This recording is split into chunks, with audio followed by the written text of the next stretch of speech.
Okay, it's 7:10. The council will come to order. All rise and salute the flag.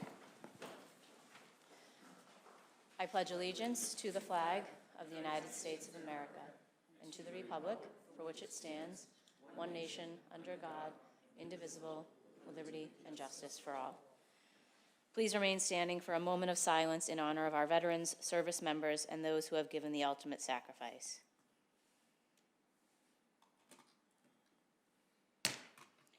We honor and acknowledge the Massachusetts, Pennacook, and Pawtucket peoples whose ancestral lands we now call home and on which we gather today. We express gratitude to the indigenous peoples who have cared for this land for generations, predating European colonization and continuing to the present.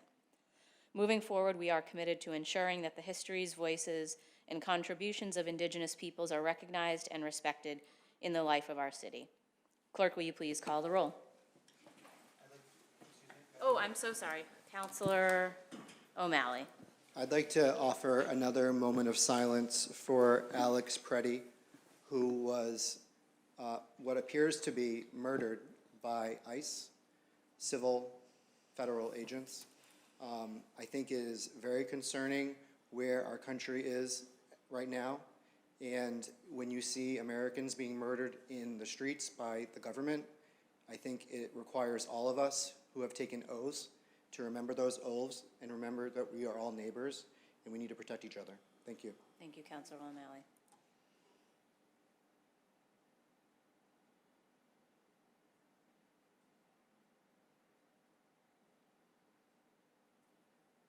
Thank you.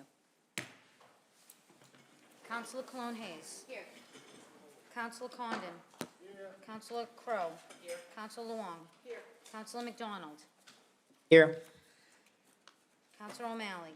Here. Councilor Seega is not with us this evening. Councilor Simonelli. Here. Councilor Taylor. Here. Councilor Winslow. Here. Council President Linehan. Here. Okay, so we have 10 in attendance. Councilor McDonald is with us online via Teams, so all votes this evening will be taken as a roll call vote. Thank you, Madam Clerk. Okay, so under the provisions of the open meeting law, for those of you in attendance, please be informed that UMA Urban Media Arts will be recording this evening's meetings, so be aware that there will be audio and video recordings of the meeting. First order of business. Representatives from Malden's Read will appear before the City Council to announce their One City, One Book reading selection for 2026. Fantastic, welcome. Thank you. Thank you for having us on this very cold evening. Appreciate the opportunity to be here. For our Sweet 16, you're all invited to our Sweet 16 party this year. And we wanted to announce our book selection, invite you all to participate in our programming and share a little bit about what's happening and present copies of this year's book selection to you all. So to start, to announce, this year's book is called Our Missing Hearts by Celeste Ng. We wanted to introduce the book to you with a number of questions. This is a really timely book, and some of the thoughts around the book during our selection meetings were what happens when a society is built on democratic ideas begins to fracture. And this really focuses on why words are important, how words can be deemed dangerous, and how art, storytelling, and human connection help us resist oppression and ignite hope. So for those of us who don't know us and haven't been a part of our community read for the last 15 years, our program is formed to bring the community together. We're One City, One Book, and we want to make sure that we connect the community through one book and read that throughout the year, and then have a number of programs related to that one book. We also have a number of companion books for younger readers and English language learners, and we'll share those with you as well this evening.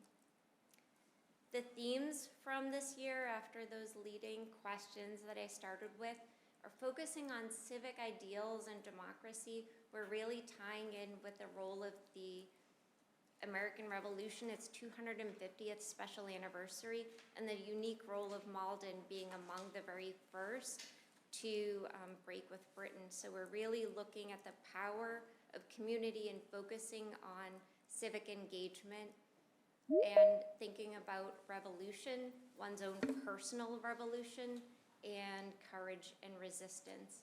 We also celebrate libraries. We celebrate our library throughout our programming. Our library is our fiscal agent and our anchor institution. But through the themes of the book, we also celebrate the library as a sanctuary. And to connect the dots with the Revolutionary War history, Malden Reads has gratefully been named a recipient of the Malden Community Connections Grant, and we're focusing again on that special 250th anniversary of the American Revolution and the unique role of Malden to be among the first to declare independence from Britain. So we're having a number of programs this year we'd like to invite you all and members of the community to participate in, including the Citizen Lyceum series. We're doing a number of programs, including the Lyceum, in collaboration with the Massachusetts Center for Civic Education, as well as Malden's Revolution. And we're having a number of programs, including a field trip and exploring the city's historic landmarks. We also want to specially invite you to our kickoff. Leave it to us to not think that there will be a Super Bowl on February 8th, or that the Pats will be in it, but we hope that you will still have the energy to join us on February 9th at the library. We're looking forward to a fabulous evening. We'll be having protest music. Some of you may remember David Stein, a chef and a performer from Malden, as well as his wife, Sue. David was a member of our steering committee for years and years until they moved to Albany. So David and Sue will be joining us for an acoustic set of protest music from primarily the 60s and 70s. We'll have a community sing-along. We also will be showcasing art, again, what inspires us and what brings us hope. And we're looking at the message of Carita Kent. She's the artist who had done the gas tanks over at 93. And her art was, her prints were bequeathed to the library, and so we're so pleased to be able to have an exhibition of her work. Also looking at other forms of art and looking at knitting, and there's some really cool things we've discovered about knitting and codes within the art of knitting, so we'll be showcasing that. At our kickoff, we also have just ordered a replica of the Boston Tea Party ship. We will have the Tea Party ship with bales of tea to throw overboard. We have a number of other collaborations that we should call out, including with MHS Love for Kids, the student club, as well as the high school YMCA leaders. They'll be partnering with us, and we'll have books available for checkout from the library. We'll have refreshments available, including tea from the Tea Party. And we also will have sandwiches that are very generously donated by Anthony's. We also wanted to share a little bit of information. I just mentioned the connection with the Revolution, so I wanted to talk a little bit about the Citizens Lyceum. This is an education opportunity for adults and teens. We're focusing on the foundations of American government, and this will be in collaboration with Roger DeRozier, who has participated and led these sessions in the past. And we've enjoyed those learning opportunities at the Malden Public Library, and that's a 4-part series that we're planning this time, thanks to the Community Connections Grant, and so we hope that we'll see folks for this new opportunity. We have a number of programs coming up.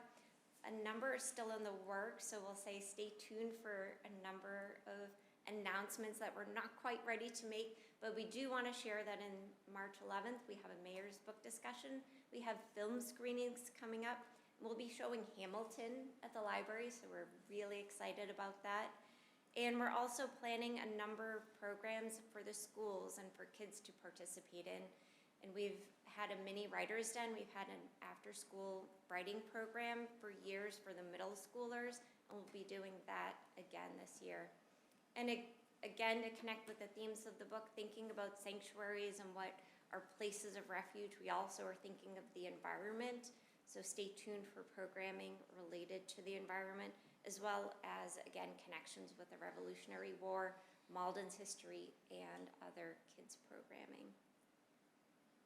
I wanted to announce a couple of the companion books and focus on the themes for the younger readers and English learners, because we really always want to connect with all the members of our community, from pre-K and picture books for kids who don't know how to read yet, all the way through adults, and also to connect with English learners who maybe aren't able to read the book in English but can read with their kids the companion books. So I do want to call out the second one on the list here, which is She Persisted, Claudette Colvin. And this is a book by Malden native Lisa Klein Ransom. She's come a number of times back to Malden, and she's a wonderful author. Her husband is an illustrator, and we always appreciate her really thoughtful writing and the way that she's approached sharing with kids the message of courage and being able to stand up for your rights. And there are a number of other books that also focus on these themes. We also have a number of companion books. This, I said, is our Sweet 16. So we've had a number of books that we've donated over the years, thousands of books to the Malden Public Schools and to the library, including books like The Story of Ruby Bridges. And we look always at what we've done over the past to connect our past programs with what we're doing this particular year. And so every book is near and dear to our hearts, but Ruby Bridges felt like it's very applicable for this year. And it also connects with Malden Safe Streets, one of our other community partners this year. Wanted to highlight for folks who are less familiar maybe with Malden Reads, some of the impacts and highlights from last year, and give a taste of something to look forward to for things to come. And Councillor Cologne-Hayes, you can see the picture here is from a book discussion that you had led over at Cafe Renard, so we thank you for participating in last year's program. And just wanted to remind folks that we partner with schools, the library, nonprofits, community organizations, and businesses, all to connect folks around literacy and to have discussions and bridge communities together. And last year we had our Stone Soup event over at Bread of Life, making a meal with kids to be able to be served at Bread of Life. We also hosted our kickoff at Bread of Life, and we had a Malawian band perform, and really enjoyed that performance. And with that, we'll turn back to this year now that we've given a taste of what's to come, what we've done in the past, and ask that you get involved and participate and we want to invite the community to participate along with us by reading the book. We have, for instance, the book group at the Malden Senior Center always participates with Malden Reads, and they're going to be reading Our Missing Hearts, so we're looking forward to that. We have a number of events we'll be posting on our website. We always are looking for volunteers, and we always look for new participants. And we've included where to reach out to us if anybody is looking for more information, and how to follow along with us on social media. And with that, we wanted to thank you very much for listening and appreciate your participation, and wanted to take any questions before we might be able to present you with this year's book. Thank you so much. Do I have any lights for any questions for our Malden Reads presentation? Councillor Cologne-Hayes. Thank you so much. I don't have any questions. I just wanted to say thank you. I'll keep it short, but you've been going on for 16 years, and I've been a participant since, day one, but I was so excited to see David Stein. That was a very cool surprise. remember David I from do Malden remember Eats, David, yep. absolutely. Yep. So thank you, and you're always adding something new, which is great. And I definitely will be doing another book discussion, so appreciate all the work that you all do. Thank you so much. Thank you. Thank you. No other, oh, Counselor O'Malley. I was going to say, we always have a good amount of questions and comments on this Thank you presentation. again for coming, as well as the support team. It's always great to have y'all here, and looking forward to reading the book. Every year I kind of give a plug for Libby, which is the audio book, or it's also like, you can also read the books, I guess, through it. You can sign up if you have your library card. It's really great. You can get it from multiple libraries to get different collections. So definitely want to plug in listening to it via audiobook on Libby. I just wanted to ask, would you be able to go back to the slide with the events? I'm really excited for some of the events that you have going up. It was, I think, like the Lyceum, maybe one? This one? This one, okay, great. Yep. Thank you. And We then, have a flyer with these dates to present to the city council. Oh, perfect, fantastic. Yes. and then, is there possible to get a copy of the presentation so we can attach it to our agenda? Sure. Awesome. I'll email that. Thank you so much for coming. I really appreciate it. Thank you very much. And I also will say about the audiobook that I listened to it, and it's a really engaging narration. Yeah. That's a great tip. Well, I will just say from the chair, I always buy the book as holiday gifts for my family. It's become a little bit of a tradition, even though they don't all live in Malden. It's something that we've all started to look forward to, and a lot of them participate in some of the virtual events. And they all read it already, and I've gotten feedback already that the book is fantastic. So I've been holding off because I knew we had this presentation. And I know my spouse took part in the selection committee, so I've had a little tidbit, and I've been really eagerly awaiting hearing more about the events and everything. I can't wait. The lineup sounds fantastic. And I just wanted to say, some of the kids and YA books I've read with my child are just out of interest. Those are amazing too. So I think like folks are really in for a treat this year. Well done as always. Having that little behind the scenes of how much work goes in throughout the year to picking it and all the books that get eliminated. I just had no idea that there's that much gets considered before you really finalize the selection. So there's so many volunteer hours that go into it. I always want to make sure to highlight that because I'm not sure everybody knows how much time goes in before we get here. So kudos to all of you for doing that. It's amazing, and I would encourage anybody watching really plug in and come to these events. They're always so much fun. So thank you for being here. Thank you very much. I saw a couple of our volunteers join on Teams, so that's great to see folks joining virtually as well. And also we did start out, I think we usually have about 40 books recommended by everybody in the community, and we sort of restart and then whittle them down throughout the summer. So it's a labor of love for sure. Yeah, I can definitely tell. Do you want to do a photo before we move? Yes, Okay. maybe. Dora says yes. All right. Yes. If Dora says yes, then we're going to do it. All right, we'll take a 5-minute recess to do a quick photo. Okay, great.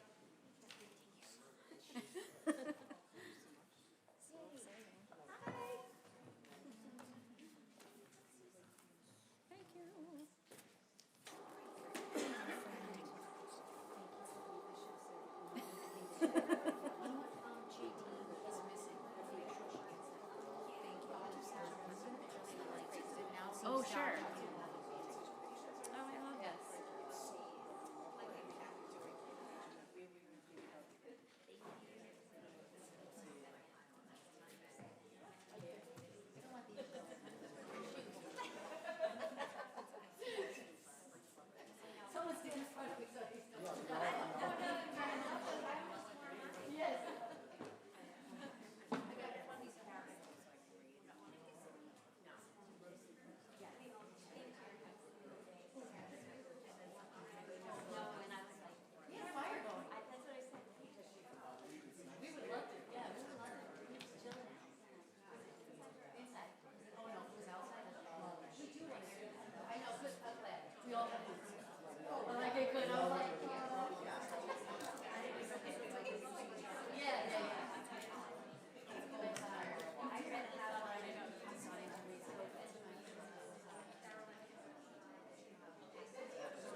Every side is your good side.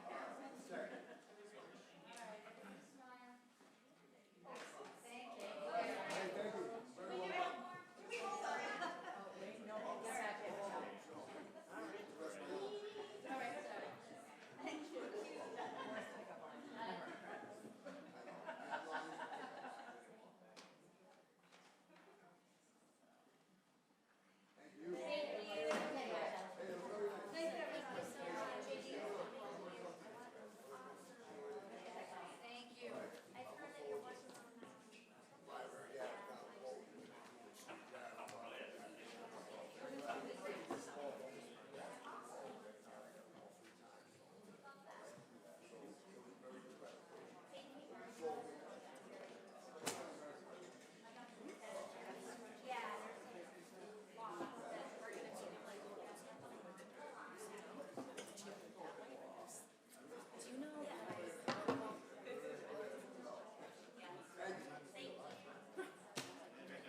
I'll grab you.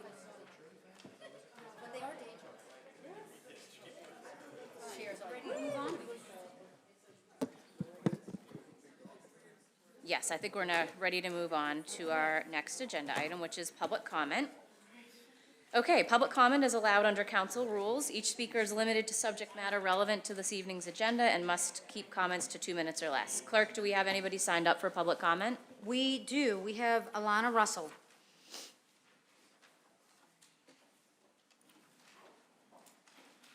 Hello, how's everyone? Thank you for having me. My name's Alana Russell, and I reside at 54 Kimball Street in Malden.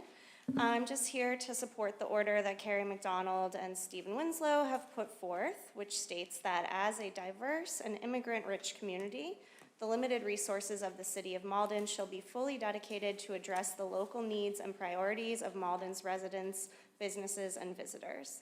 The goal of this order is to provide a safe, livable, and welcoming community for all. No city employees, departments, appointees, processes, or representatives shall assist in fulfilling the unique and separate responsibilities of the federal government, including immigration enforcement or cooperation with any federal agencies or policies contrary to their stated goal of this order.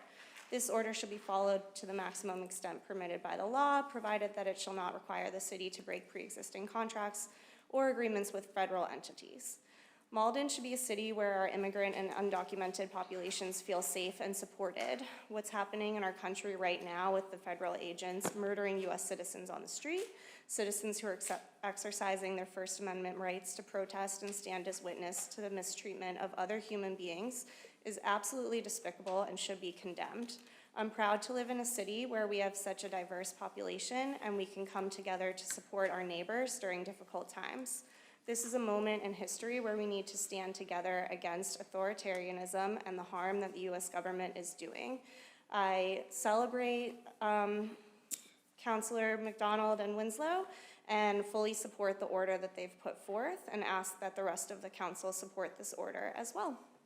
Thank you so much for your time. Thank you. Okay, seeing no other in-person comments signed up, do we have any emails to be read? We do. So before we begin, I will just start out by saying that we received 36 emails. 1 was in opposition, 2 were in support but recommended amendments to the language, and 33 of the emails were in full support of the paper. The first one, Oh, I was just going to explain, because I think the last time, so when we have emails that exceed the amount of time available to read, I just wanted to make sure, we got questions from the public last time why we might summarize instead of reading all of them. So all of the emails that we received will be attached to the docket, so members of the public that are watching, all of those can be read when you click on our agenda. It's a hyperlink, you can read all of those afterwards, but we are going to read a selection of the emails received, particularly as the clerk just stated, since some of them state the same position. So we'll read highlights of the ones read unless any counselor objects to that, which I am open to. Anybody can make a motion to disagree, and we can read all of them if you would like to exceed our allowable time. Okay, seeing none, then we'll proceed. Thank you. As I just stated. so the first one is the one that was in opposition. It says, "Dear Malden City Council, I am writing regarding tonight's agenda to express general opposition to appointing individuals who are not Malden residents. I believe Malden is entitled to make that distinction, and there is no shortage of qualified residents capable of serving in these roles. I am also writing to oppose paper 72-26. I appreciate the stated interest in public safety, but have several concerns. First, this proposal reads like a rushed attempt to establish sanctuary conditions without explicitly stating so. Other major cities engaged in public outreach, discussion, and public hearings before adopting similar policies, and Malden residents deserve the same level of due diligence. Second, the language is vague and broad, creating opportunities for abuse and legal liability. Any policy of this magnitude should be narrowly tailored and clearly defined, and consequences for breach of policy should also be explicit. Third, Malden already faces budget constraints, and adopting sanctuary policies at this time could jeopardize federal funds critical to public health and safety. The city spends hundreds of thousands of dollars annually on street lighting because, as shared by Representative Altrino, Malden is not safe enough to turn the lights off overnight, as was done in the 90s. We need help. Fourth, sanctuary policies conflict with the principle that no one is above the law. Finally, if the council values free speech, it would not attempt to stifle or chill lawful communication by public employees, creating situations that could violate USC subsection 1373, which prohibits restricting city employees from sharing information with federal immigration authorities. I urge the council to slow down, engage the public, and ensure any final action aligns with Malden's safety, fiscal stability, and core values. And that was from John Saya, and I left his address in my office. Sorry, he did send it in. The next one says, this is from Ty Lamb of Oliver Street. Dear Malden City Council, I write today to express my support for Order 77-26, which directs municipal employees and agencies to refrain from assisting federal agencies in immigration enforcement. I believe that the recent actions of the federal government through DHS, ICE, and CBP are a direct assault on the rule of law and should be opposed by state and local governments and their citizens. However, I would like to recommend amending the language of the order. The part of the order that I would like to call into attention is, quote, no city employees, departments, appointees, processes, or representatives shall assist in fulfilling the unique and separate responsibilities of the federal government, including immigration enforcement, or cooperate with any federal agencies or policies contrary to the stated goal of this order, end quote.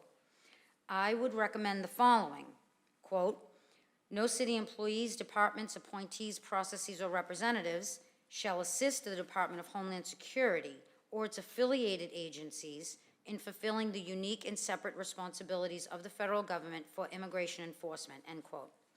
The purpose of this order is clear, and the language should also be equally clear and explicit. Prohibiting city employees from cooperating with any agencies or policies of the federal government is overly broad and not specific enough, which may have unintended consequences.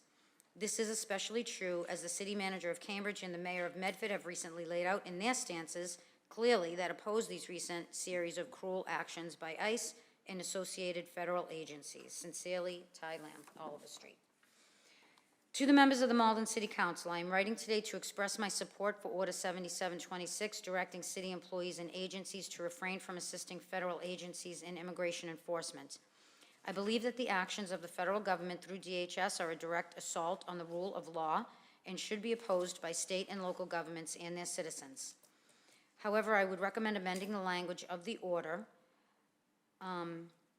No city employees, departments, appointees, processors, or representatives shall assist in fulfilling the unique and separate responsibilities of the federal government, including immigration enforcement, or cooperate with any federal agencies or policies contrary to the stated goal. Instead, I recommend no city employees, departments, appointees, processors, or representatives shall assist the Department of Homeland Security or its affiliated agencies in fulfilling the unique and separate responsibilities of the federal government for immigration enforcement. The purpose of this order is clear. The language should be equally clear. Prohibiting city employees from cooperating with any agencies or policies of federal government is overly broad and may have unintended consequences.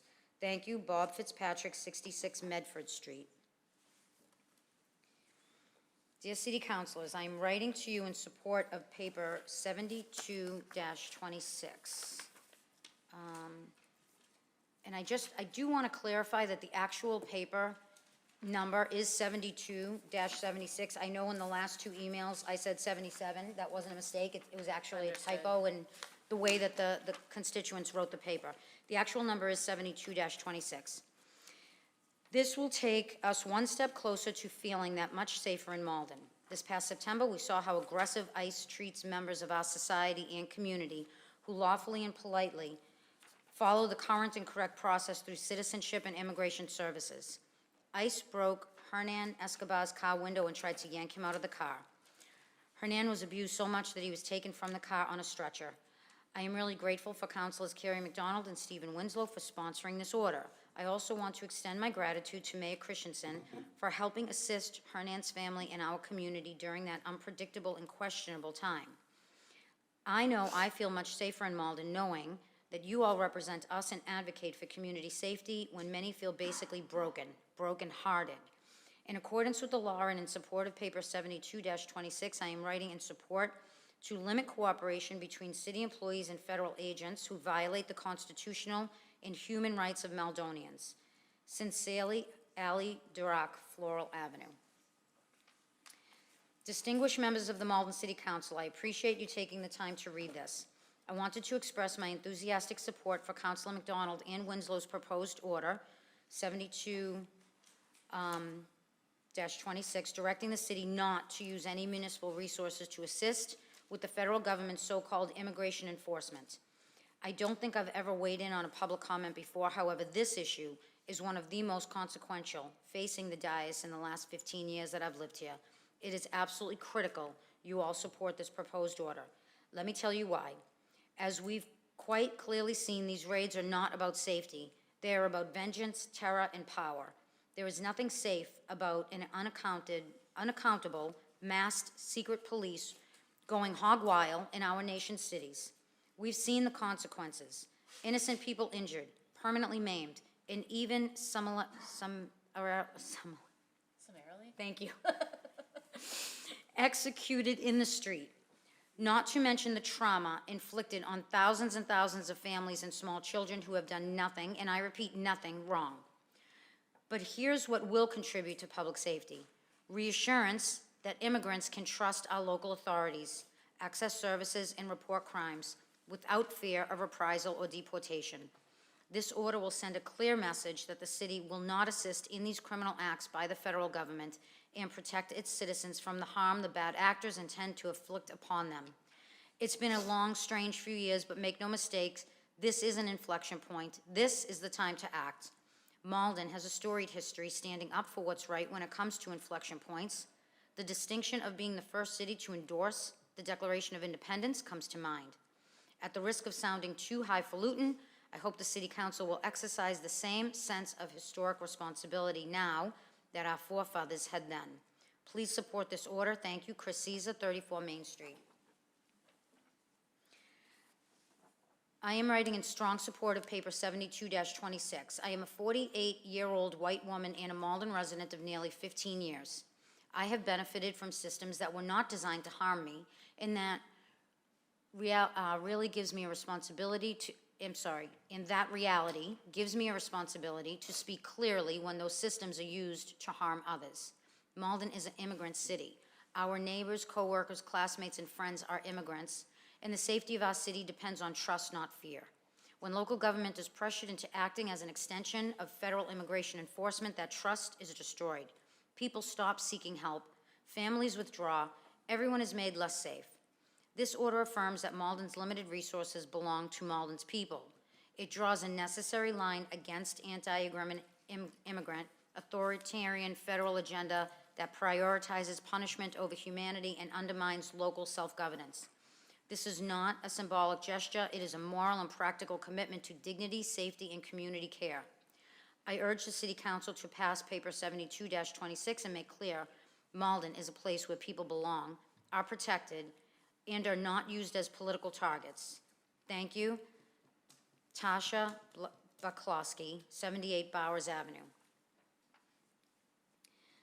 I'm writing to provide the following comment with respect to paper 72-26. To the City Council, I am your neighbor here in Malden, and I work in the Malden District Court, now located in Medford, as an attorney. It has been terrifying to see ICE kidnap criminal defendants, many facing driving offenses or minor misdemeanors. Their family members and victims, often of domestic violence, often right from the courthouse. Since the beginning of 2026, I have seen ICE officers in our courthouse several times a week, and they have arrested 3 of my clients. One of those clients was a female domestic violence victim who had been working as a cleaning lady in America for almost 30 years and was the sole custodial parent of 3 American citizen children. Immigrants, even those with legal permanent status, are afraid to come to court because they know they will be in danger of harassment and arrest, even if their paperwork is in order, and they are afraid to call the police when they need help. This creates a public safety risk to all Malden residents, not just immigrants, because we all depend on one another to report unsafe conditions of all kinds to our police department. Thank you, Juliana McCorkey, 45 Harvard Street. That's my comment, guys. I'm sorry, I didn't know if I'd make it because of this. Thank you for also being here in person to follow up your email. I am writing as a Malden resident to support the proposed 72-26 for the City Council meeting on January 27th, stating that our resources should be dedicated to ourselves and not supporting federal agencies. Federal agents have proven themselves to be reckless, violent, and intentionally cruel, not only in recent events in Minnesota, but here in Malden, as evidenced by the intentional car crash to abduct a resident on their way to work in September. Malden does an admirable job taking care of our own, and we should be focused on helping ourselves and not these agitators. Beyond our moral responsibility, we have a fiscal one as well. ICE has a budget larger than the FBI and Marine Corps combined. They do not require any additional resources or support from our already stretched thin city. Our town instructions wish for a free and independent state, and it's measures like this that keep us free and independent from federal overreach, extrajudicial activity, and outright fear-mongering in a proud city. Andrew Medeiros, 115 Floral Ave. How many more do you want? I also have this paper. Which ones are those? This is, so that was a sampling. Okay. That was a sampling of some of the longer ones. We also have 19 shorter emails that all basically say the same thing. Okay. Some of them are only one line. I put them all together, and as a batch, I will just read this first one that says, "We need to make sure our community is safe from the corrupt actions that the Fed agents have done in other communities across our nation. Our state and local representatives need to stand up and push back. This community does not need the federal government and ICE agents patrolling our neighborhoods. Our diverse community is what we as Americans should be proud of." And that's from Johan Sednek, 39 McCormick Street. So we've gone through about 25 minutes now. Do you want to keep going? Why don't we read like one or two more? That brings us to our time. Okay. I'm writing in support of paper 72-26 to prohibit cooperation between city employees and ICE and CBP agents. In recent months, these agents have started kidnapping and murdering American citizens in cold blood, especially in Minneapolis. If they start doing the same thing here, I would like to know that the city of Malden will not help them in any way. I support Malden cooperating with federal law enforcement when they are working within the Constitution and not deporting community members. In the current circumstances, I simply cannot trust the federal government. Please vote in favor of paper 72-26. Calvin Pomerantz of Summer Street.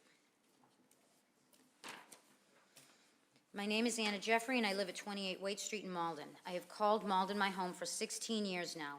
I am writing in support of Councilors Winslow and McDonald's order clarifying the city position on cooperation with ICE and other immigration enforcement. We don't have to look to Minneapolis to see how dangerous and out of control ICE is. We have already seen them ram into vehicles in our own city. This lawless agency cannot be trusted in any way. They cannot be trusted to tell the truth about violent incidences involving their officers. They cannot be trusted to keep those they take into custody alive. There were 32 deaths in ICE custody last year and 6 deaths already in 2026. They cannot be trusted to obey legal orders against transferring those they take into custody out of state or even out of the country. They cannot be trusted to obey the Constitution of the United States as they terrorize protesters, legal observers, the press, and bystanders. And they cannot even be trusted to undertake the task they are supposedly charged with, removing undocumented immigrants. Time and time again, they have picked up legal residents and even naturalized or native-born citizens in their unlawful sweeps. This has never been about the worst of the worst. It has always been about terrorizing brown people. ICE cannot be cooperated with. They have no respect for the law, no respect for the people, and no place in our city. I'm writing to express my support for paper 72-26. We are so lucky to live in a community with so many immigrants. It is appalling and deeply troubling to the rise in fascism around the country and at home here in Malden. We've seen our neighbors get kidnapped when they are driving to work, walking their kids to school, and going to the grocery store. This is hideous and heinous, and we should all be outraged. Let history be the guide. An attack on the most vulnerable is an attack on all of us. I hope this order is the first in a long line of protections for our immigrant neighbors, and I hope that the City Council will take this initial step in ensuring that we protect all Malden residents from the rise of fascist extremism. Katie Dillon, Mount Vernon Street. City Council and Mayor Christensen, please help keep Malden, our immigrant-rich community, strong by not supporting ICE. Our city does not need or deserve federal thugs threatening our friends, families, neighbors, and coworkers. This diverse immigrant community of Malden being torn apart are not criminals or threatening us. Thank you for standing strong and not assisting the immigration enforcement. Elaine Sednek, McCormick Street, Malden. I'd like to voice my strong support of the city order that opposes cooperation with ICE, DHS, and/or any federal immigration groups. As a longtime Malden resident, one of the strengths of our community is that we are made up of a diverse population, and we deserve policies that support our residents' public safety and constitutional due process. Our city's resources are better allocated addressing local needs. Supporting this order sends the message that Malden values human lives, constitutional protections, and strengthens our inclusive community. I urge the council to pass this motion and commit to policies that reflect our shared values of fairness, compassion, and safety for all who call this place home. Maeve Ragusan, 145 Mount Vernon Street. As a Malden resident, I am writing in support of the order being proposed to focus our city's resources on our city's needs and to prevent these resources from being used to further current federal goals, including and especially those goals that are anti-immigrant. I greatly value my neighbors in our rich, diverse city, and I am strongly in support of this order that aims to provide a welcoming and safe city for all. I am strongly against city employees, departments, appointees, processes, and/or representatives assisting in fulfilling responsibilities of the federal government, especially our current authoritarian, anti-immigrant federal government. Sarah Drapeau, 36 Glen Street. I am writing in support of paper 72-26, prohibiting employees, departments, appointees, processes, or representatives of the City of Malden from performing duties that are the unique and separate responsibility of the federal government. This is good stewardship of our financial resources. It is also essential in the current climate of often illegal, extreme, and dangerous overreach of the federal government into the affairs of states, schools, and individuals. Of immediate concern is protecting all of Malden's citizens from the actions of Immigration and Customs Enforcement. Stacy Gilchrist, 30 Parkside Place. I live on Clinton Street, and I am in support of Order 72-26. The federal government, including immigration enforcement, are terrorizing and separating families, harassing protesters and civilians, and murdering people at detention centers and in the streets. We must do all we can to keep them from doing this to our community more than they already have. I would also support, outside of the order's wordings, breaking existing contracts with entities that help serve immigration enforcement, like the Flock contract. They are using these cameras to collect data and surveil people, and limiting their surveillance to our community is an important factor in harm reduction. Meredith Mann, Clifton Street. Dear councilors, 11 months ago, Tom Homan, the federal government's Board of SAR, promised, quote, "I'm coming to Boston and I'm bringing hell with me," end quote. In Minneapolis, we now see what he meant by hell. He meant bringing newly hired and barely trained federal agents to terrorize people and disrupt businesses because their politics differ from those of the federal government. Gil Kurlos, the former commissioner of U.S. Customs and Border Protection, has stated that CBP ICE agents are not trained for urban law enforcement. And now we see the result of allowing untrained and unrestrained and unvetted federal agents into a city. 2 innocent American citizens have been murdered by them on video in the past 3 weeks. In the few weeks of 2026 alone, 9 people have died or been killed by ICE CBP agents in interactions or in custody. The death toll for 2025 was 32 people. ICE have been recruiting in online groups and from groups such as Proud Boys, Oath Keepers, 3 Percenters, and other extremist groups. People in these groups have been convicted of violent crimes against law enforcement, including January 6th. ICE and CBP have been sharing memes that are dog whistles for racist, KKK, and Nazi propaganda as recruiting materials. They are a danger to us and our neighbors. We do not want these people in our city.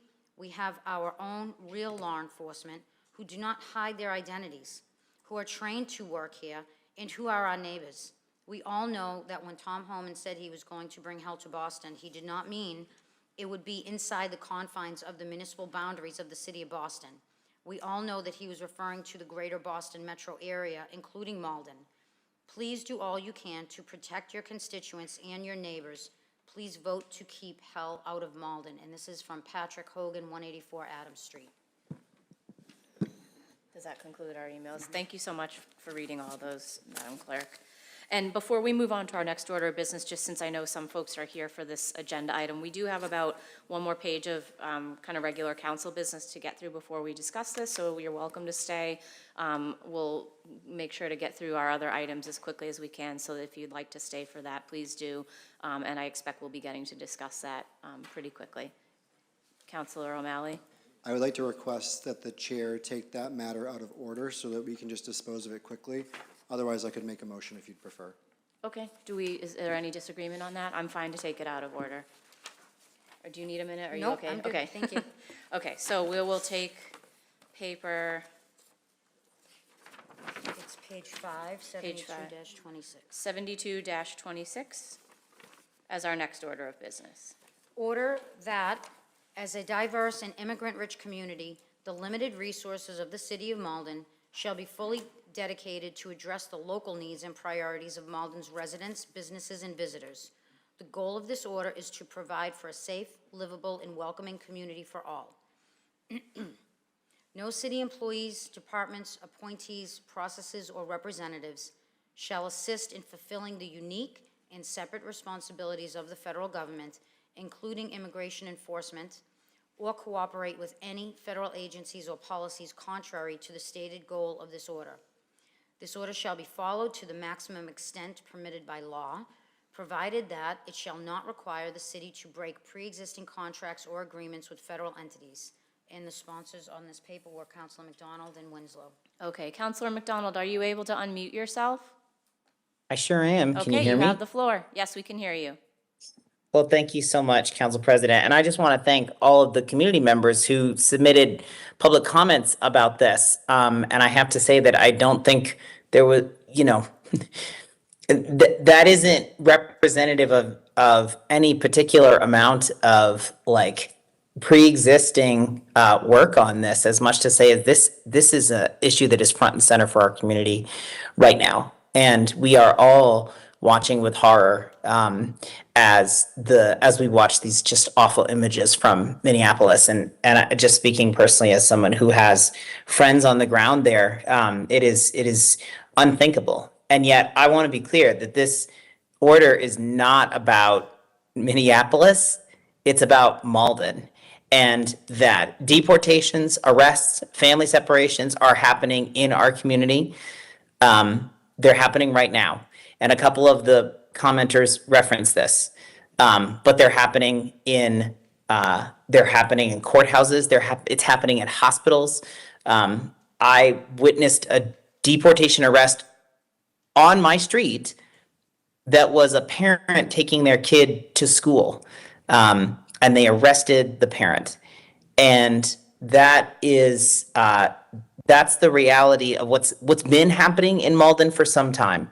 And so I think that while we at the city council cannot resolve all of that, we do not have the kind of role that our members of Congress do, but we can focus on our community and what we can do. And we can say, this is not going to happen in our name. Not in Malden will we put one penny, as much as we can help it, towards advancing this kind of horrific and anti-democratic, anti-constitutional agenda that is not making anyone more safe. This is not actually framed as a sanctuary paper or sanctuary, order, because I actually don't think that that's correct. I don't think that we have the power to guarantee sanctuary, because, as I said, these deportation arrests have been happening in Malden already, and we're already getting information that maybe they might ramp up again because we've had multiple surges in the past year of ICE and CBP here in Malden, and in communities like us in Chelsea and Everett and elsewhere. So what can we do? So I have had a lot of conversations with different parts of our city government. I think that this order is very aligned with what our current practice is, in terms of departments are certainly trying to avoid doing anything to help with this, anything that would help or assist ICE in any way that they're not required to do. And I know we've been getting a lot of questions about this. I've gotten a lot of questions. I know the mayor's been getting questions. I know many of you have been getting questions from members of our community. So this is not so much a radical change in policy as it is the need to make it very clear where we stand and what the foundation of policy is that we are operating from going forward, because there are so many unknowns of what is to come. This is definitely the most urgent concerns are about immigration enforcement and what I would say is unconstitutional tactics there. And there are other areas around health care and reproductive rights and DEI, where the federal government, again, has already intrusively been trying to get Malden to answer certain types of questions. So I think that's why it has a broad focus, and it is trying to thread the needle between what we must do and areas where we really do work together, and we do receive substantial federal grants for our schools, for our community development block grants, for example, that we certainly do not want to we don't want to give that up, because those areas of joint responsibility. But these pieces that are just the federal responsibilities where this agenda is being driven, we really want to stay as far away from that as possible. So I think it's really important, and it's really time to be clear with our community about what's the baseline expectation for the resources, the limited resources, and the capacity of the city of Malden. I do want to say that we have just today going back and forth with the mayor and his staff, and they recommended and would like some more clarity about what the real boundaries of this are, and make sure that there aren't some kinds of unintended consequences. So I am prepared to, Councilor Winslow and I talked a little bit. I mean, I think we're prepared to have this be sent to committee to try to consider some of those amendments. But I do think time is of the essence, and would hope to see it back on the floor in 2 weeks once we can address those things. The last thing I just want to say is that I don't think this is, check the box and go home. This is, as I said, just a foundation, and there is so much that I think we as a city can do and need to do, and that many of us are doing, and that I want to encourage all of us to do to support the safety and care for the members of our community who are under target and under threat. Supporting community organizations, our immigrant-led community organizations, and to engage your state legislators too. There are a number of state laws being considered around requiring law enforcement to not wear masks, for example, and looking at immunity questions. So I would just encourage folks to engage with that. I've been talking to our state delegation about that as well. And I just want to thank Malden PD and the mayor's office and the clerk's office and others for a conversation about what I'm going to reiterate is current practice as far as I can say. I want to say explicitly, Malden PD does not hold people for immigration enforcement reasons. That's not criminal reasons, but immigration reasons, like requests from ICE. And that's state law in Massachusetts from the Lund v. Commonwealth decision in 2017. But they've been public about that. So again, making sure there's a firm foundation there. So my hope would be that we can get to, a strong and clear order that can have broad support and do so quickly here, if not tonight, then in the next few weeks. And I thank you all for considering this urgent priority for our city. Thank you, Councilor McDonald. I do have a lot of lights, but before we go to discussion, I'm hearing that you want to send it to committee. I do want to recognize that we do have our chief, our police chief, and a representative from the mayor's office here and invite them to address us. If you want to speak to what our existing kind of protocol and practices, since the councilor and the sponsor did reference that, I think it might be helpful to ground our discussion before we get into questions from the council. Absolutely. Sure, you have the floor. Thank you. Good evening, council members. Thank you for this opportunity to talk to you about this proposed. Would you mind picking up the microphone and putting it there just so we can make sure? Thank you. Good. Yeah, thanks. Much better, thank you. I want to thank you for allowing me to make a statement regarding this proposed order. As someone who's interacted with this community in a law enforcement capacity for over 30 years, I'd like to believe that the vast majority of our residents would support any goal of a safe, livable, and welcoming community. As the chief, it's at the core of what we do every day, while striving to protect the rights and dignity of all members of our community. That said, the proposed order is not one that I support for several reasons. We are a department that is heavily guided by state laws, Mass General Laws, MGLs, Code of Mass Regulations, CMRs, and departmental policy, and in particular, our state accreditation policies, which guide absolutely everything that a Malden police officer does. Injecting this order language into our policies would be contrary to the many policies enacted by the state and codified in our state accreditation policies. Adopting local ordinances that must be reconciled with these simply leaves too much room for interpretation. In fact, the very wording of safe, livable, and welcoming is subjective, and it means different things to different people. It's both unfair and unrealistic to expect our police officers to interpret this in a way that meets the goals of the co-sponsors. I suspect that the same goes for other city employees and departments as well. I'm aware that many city departments have partnerships with the federal government. The Malden Police Department, the Malden Fire Department, Malden Public Schools, Malden Housing Authority, Office of Strategic Planning and Community Development, the OPSCD, just to name a few, have all received federal funding and/or training at one point or another, and many annually. A categorical prohibition on assisting or cooperating with federal agencies risks intentionally impairing these critical functions, even when that cooperation has no connection to immigration enforcement and directly serves local public safety priorities. Federal agencies are connected to the Malden Police Department in the same manner that they are connected to most mid-sized municipal police departments, through formal, routine, and legally authorized mechanisms. These connections primarily arise from joint task forces, grant funding, intelligence sharing, training programs, and emergency response coordination administered by the Department of Justice. For example, the Malden Police Department has officers that participate in FBI-led task forces, such as the Joint Terrorism Task Force, the JTTF, violent crime initiatives, missing and exploited children, the Bank Robbery Task Force, just to name a few that we're involved in with the FBI. We work with the ATF, which is Alcohol, Tobacco, and Firearms Agency, on firearms tracing and gun crime investigations. We coordinate with the DEA, the Drug Enforcement Agency. We partner with them on narcotics trafficking and enforcement. And we work with the U.S. Marshals Fugitive Task Forces. These relationships are standardized nationwide and typically governed by memoranda of understanding, agreements, or grant conditions, which the Malden Police Department currently has. In addition, federal involvement commonly flows through administrative and operational infrastructure. This includes the Department of Justice grant programs. For example, Malden Police Department has received the BURN, the JAG grant, year over year. This is funding for victim services and for other public safety initiatives. The Department of Justice grant program also has another agency within it. It's called COPS. That's an acronym for Concern of Police Survivors.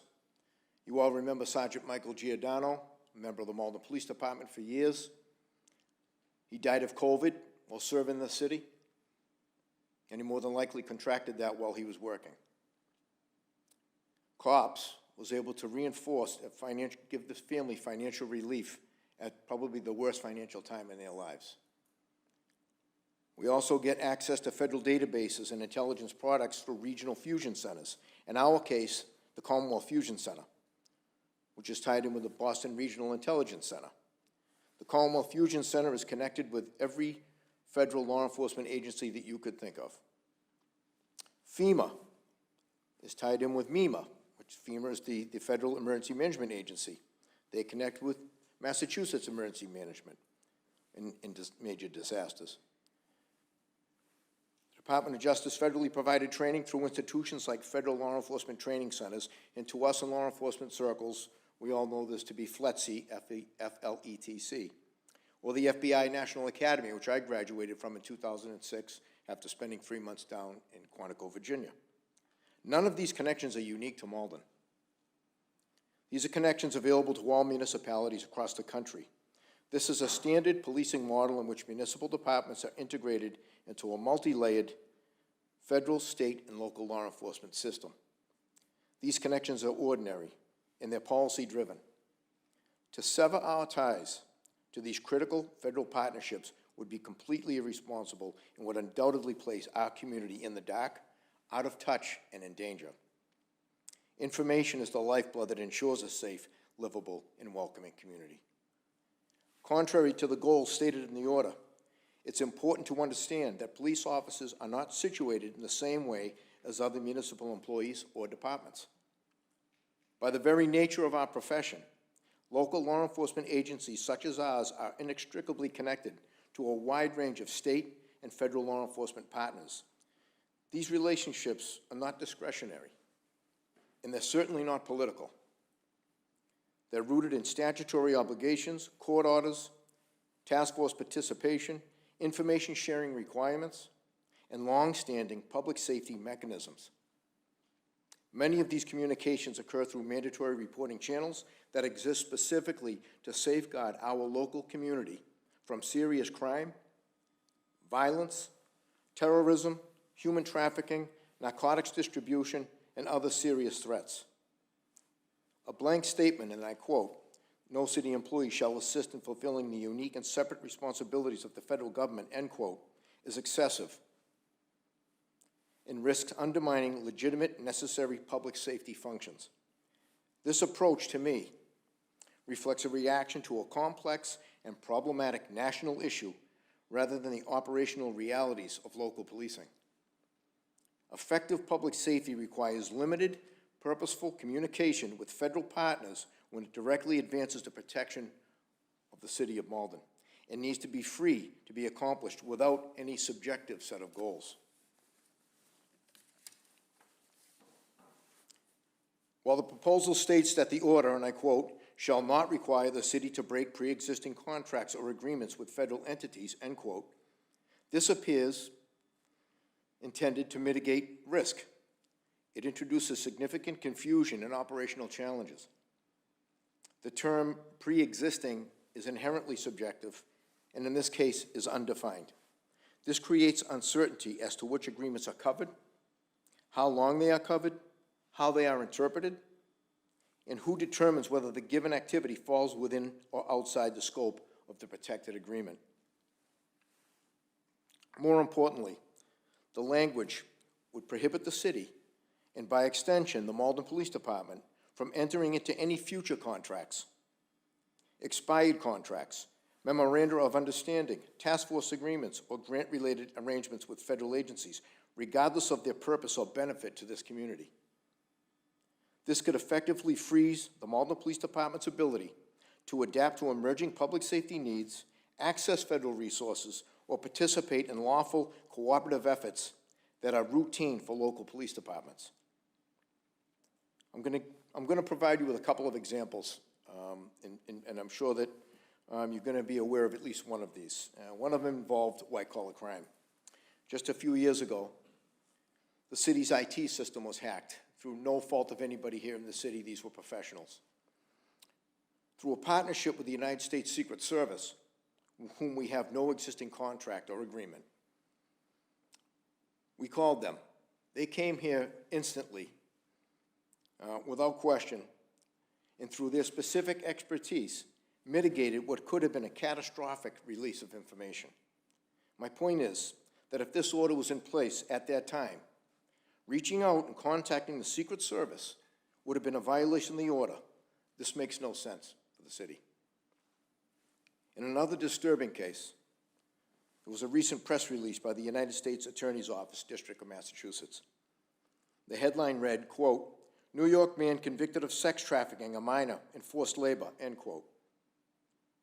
He was convicted by a federal jury for sex trafficking of a minor by force, fraud, and coercion, transportation of a minor with intent to engage in criminal sexual activity, and forced labor.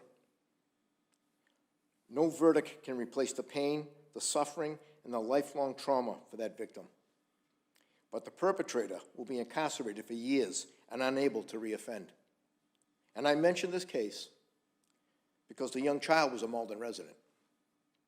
Detective Bob DeSalvatore at the time and Detective Renee Kelly worked closely with our federal partners in the FBI to bring this case to a conclusion and a conviction. And finally, from an enforcement and compliance perspective, the scope of language prohibiting assistance with, quote, "the unique and separate responsibilities of the federal government," end quote, is so difficult to apply in practice. Many law enforcement activities involve overlapping jurisdictional responsibilities, shared intelligence, and parallel investigations. Without clear, objective standards, the proposed order places officers and supervisors in an untenable position where routine, lawful police work could be construed as a violation, exposing the city and its employees to unnecessary legal and operational risk. Now, I'm aware that this proposed order is a reaction to the Immigration and Customs Enforcement operations. I sent to the City Council back in January of 2025 a community newsletter where I outlined our role, which is guided absolutely by Lund versus the Commonwealth, which Councilor McDonald recently mentioned. That is the only thing that we really need to have here in this city. That dictates everything a local municipality can do in Massachusetts when it comes to immigration enforcement. And what I put in that letter, every word of it is still true today. Nothing has changed. At the same time, it's critical for me to be clear. The Malden Police Department does not enforce federal immigration law, will not enforce federal immigration law, and will not divert local resources for civil immigration enforcement. Our office's role is to uphold state laws and regulations, departmental policy, protect constitutional rights, and ensure that all community members, regardless of immigration status, feel safe reporting crimes, seeking assistance, and engaging with law enforcement. I remain committed to this department maintaining communications with federal agencies, regardless of existing contracts or agreements, to the extent required by law and operational necessity, and only when such communication directly serves legitimate public safety purposes for this community.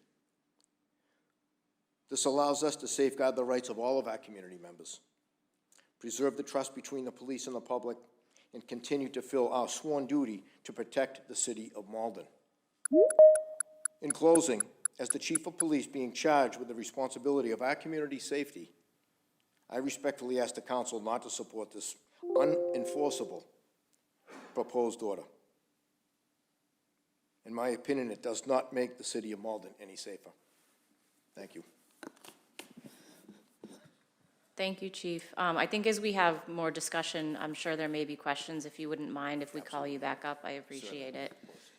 I'm going to go to Counselor Winslow as the co-sponsor, and then I do have a number of lights. I'm going to take everybody in order. Counselor Winslow, you have the floor.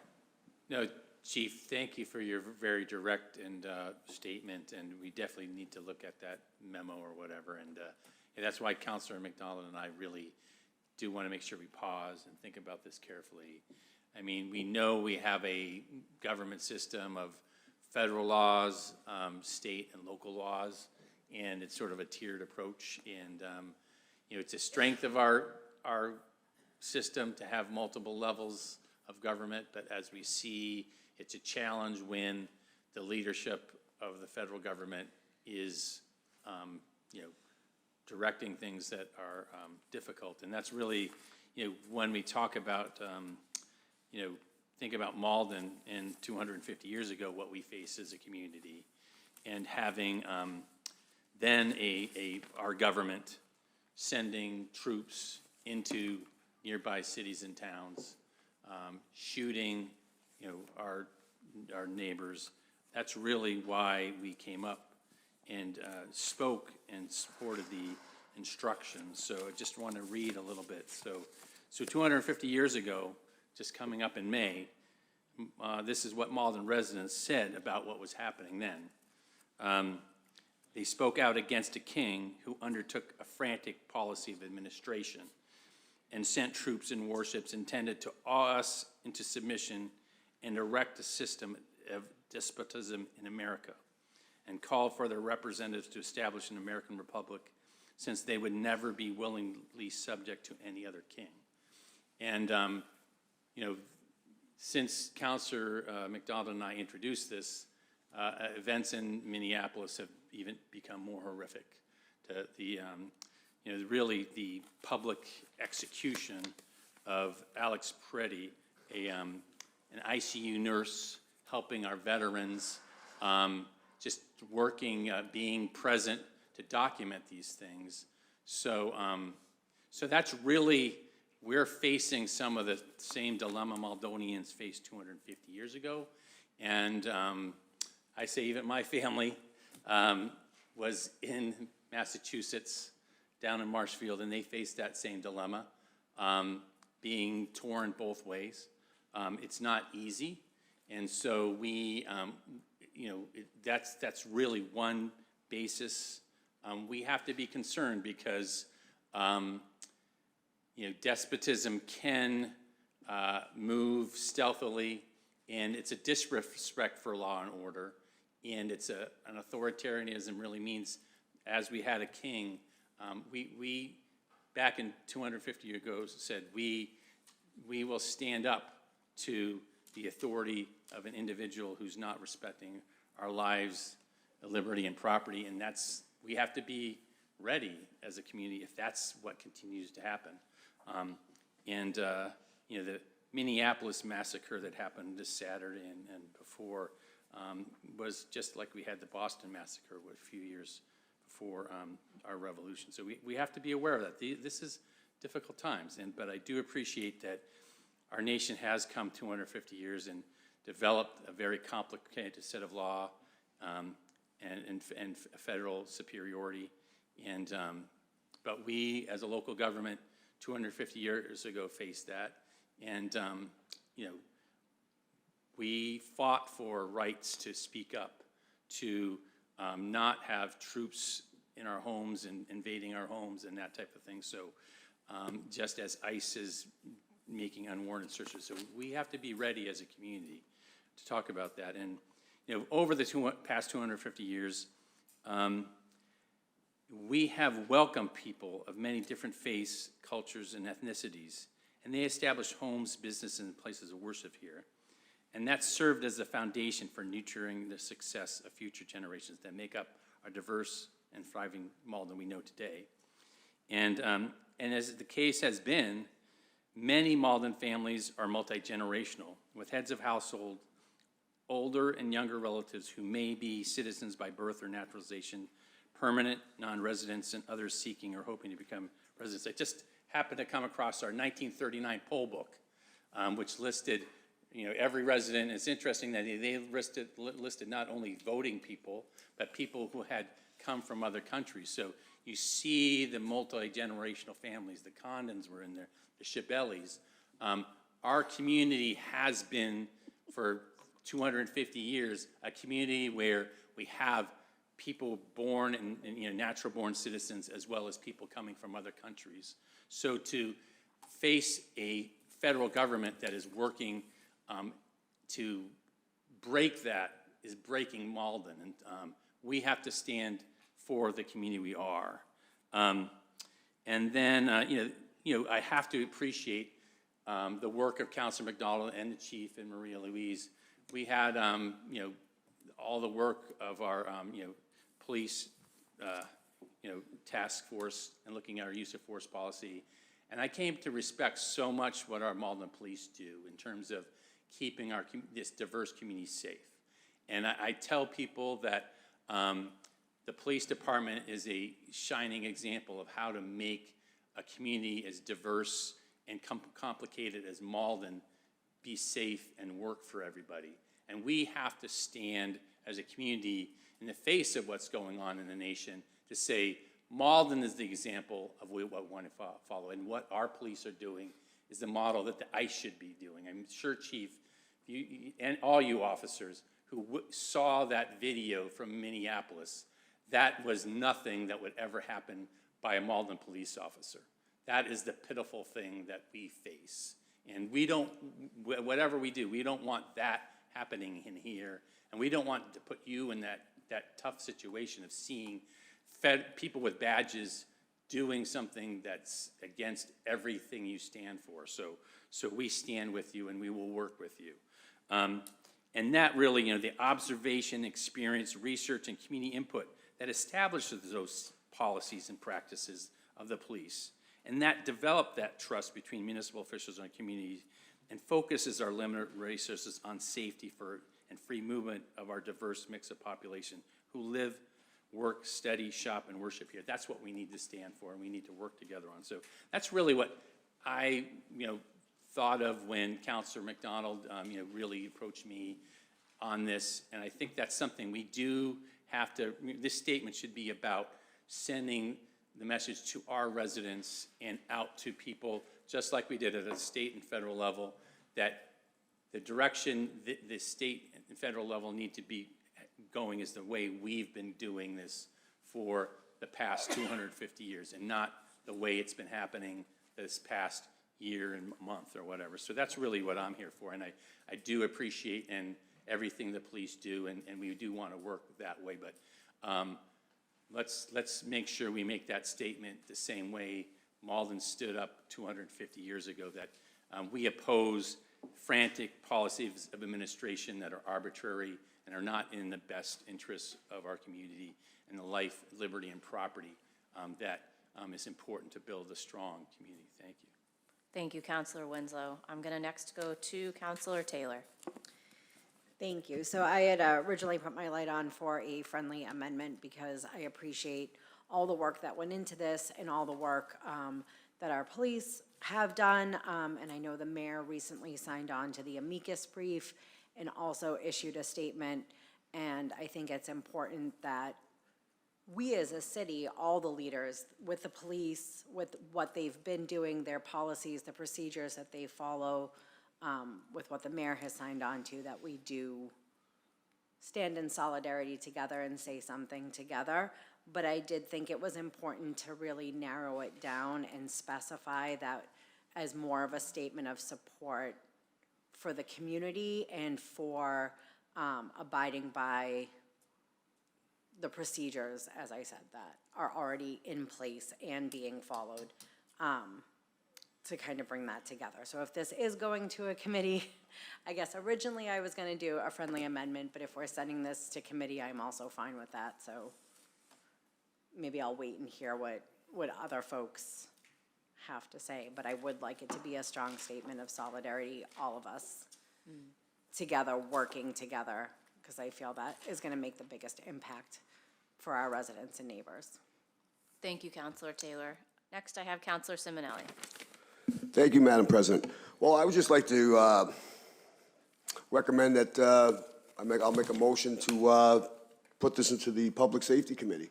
I think that's where it belongs at this point. I think there's a lot that we have to hash out here from what the chief was saying, from the people that were calling in, stating.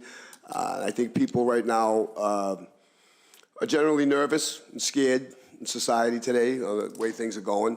And I think it's, you know, it's a paper that we're all going to have to work on collaboratively. You know, just finding out tonight that the mayor's office was involved in one part of this and other entities were part of others. I think that's why it's important for us as a council to maybe, that's why we have these subcommittees, so we can put these things into those. If you want to vote it up or down now, that's fine. But I think there's a lot more questions that need to be asked, and you know what, like for instance, like what's the police department doing now? You know, we might know some of the things that they're doing. Some of us up here might know more than others, but the public don't know what they're doing, whether it's cooperating or not cooperating with ICE, until we can start having some of these public meetings and public forums that the citizens can come and they can, you know, weigh in on it too. I mean, just flat voting on it up here, I don't think is a good idea. You know, because, you know, people don't get to speak their piece from the chairs out here in the audience. They don't get to speak their piece. So I think by putting it into subcommittee, it's a public forum. They can come in, you know, they can see what's going on. They can see some of the things that the police department are doing, aren't doing, the things that the police administration, along with the current mayoral administration, are working on too, that we're not privy to at the moment. So that's why I just don't think it would be fair to vote this thing out tonight as it stands. I think we're better off. So I think that my recommendation would be making a motion to move it into Public Safety Committee. Thank you. Okay, so I want to continue discussion, but we do have that motion. I will note, Public Safety is chaired by Councilor Condon, but we do have both sponsors on that committee. Councilors McDonald and Winslow are both on that committee, so if there's openness to that, that might be, you know. Yeah, you know, we had thought rules and ordinance, I thought that was a little awkward, but I think public safety probably is, you know, maybe the appropriate thing. Yeah. That might make sense. And Okay.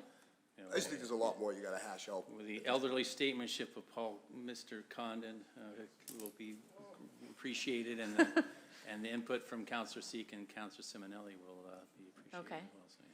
So I'm going to go next to Councilor O'Malley in the queue. So I want to start by saying that I appreciate the difficult task that Malden Police have.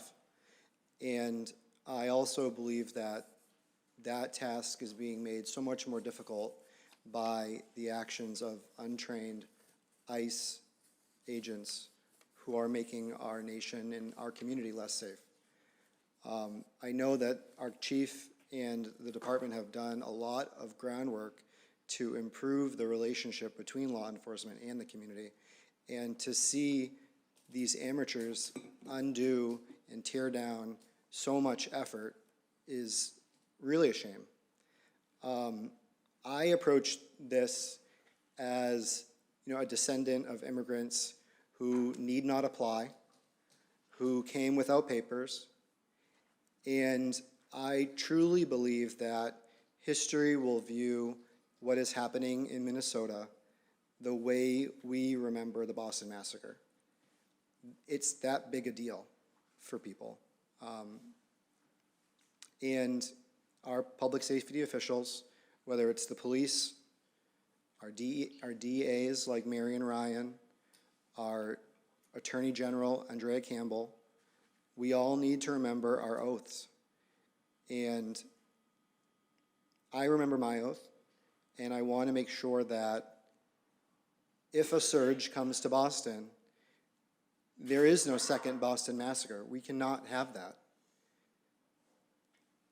I'm a student of history, and our founding fathers relied heavily and were influenced by John Locke, who wrote of Republican government in his second treatise in 1889, that men or people, being, as has been said, by nature free, equal, and independent, no one can be put out of his estate and subject to the political power of another without his own consent.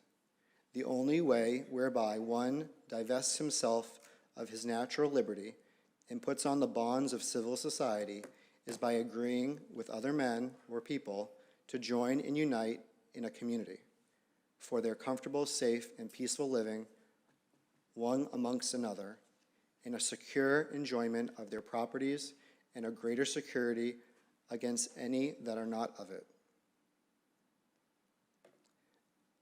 Government gets its power from the people. It's not the other way around. So with that said, I agree with the sentiments that have been said tonight, that this order, resolution needs work. It needs diligence, it needs engagement. I think that work needs to be done in committee with calm talking and engagement. I'm not a fan of being performative, even though others might not agree. And I agree that public safety would be the committee to put it in. Thank you. Thank you, Councilor O'Malley. Councilor Cologne Hayes. Thank you very much. Not going to say much because my colleagues have said a lot of what I was going to talk about, but this is obviously a timely matter, and we've all been scared and hurt and heard back, we've all heard back from our community members. And so I really appreciate my colleagues for bringing something forward so that we could at least start with it. But I did have some questions on it myself, so I'm glad to hear it's probably going to be referred to a committee. I did try and reach out to the chief because I did have questions about how this is worded, so thank you for coming here. That was very detailed, and thank you for that, for all you do here. I also reached out to our local nonprofits. I sent them the wording and asked for feedback, nonprofits who work on the ground with immigrant populations. They wanted to see some more details, so without belaboring that, I'm glad it's going to be referred out for, for further talk, but I don't want to undermine how terrible of a position that we're in now, and that Malden being, 40% of us are, foreign-born. We're majority minority community. We've all heard, I'm sure my colleagues have heard, I take calls on a daily basis, it feels like, lately, about families who are scared. They didn't know where else to go. I know I'm working with Luce, so are my colleagues, and we're trying to do things on the down low. I think that our community and our neighbors really, this is where we're all stepping up, and I'm sure you've all heard there's been community members that are doing amazing things. So we are doing something while we work on this, so that makes me feel good. But wherever this gets referred to, I'm looking forward to a deeper conversation. Thank you very much. Thank you, Councilor Cologne Hayes. Councilor Condon. Thank you very much, Madam President. Now I know why you made me chairman of public safety. Look at you. You don't like me, do you? Jesus. Okay.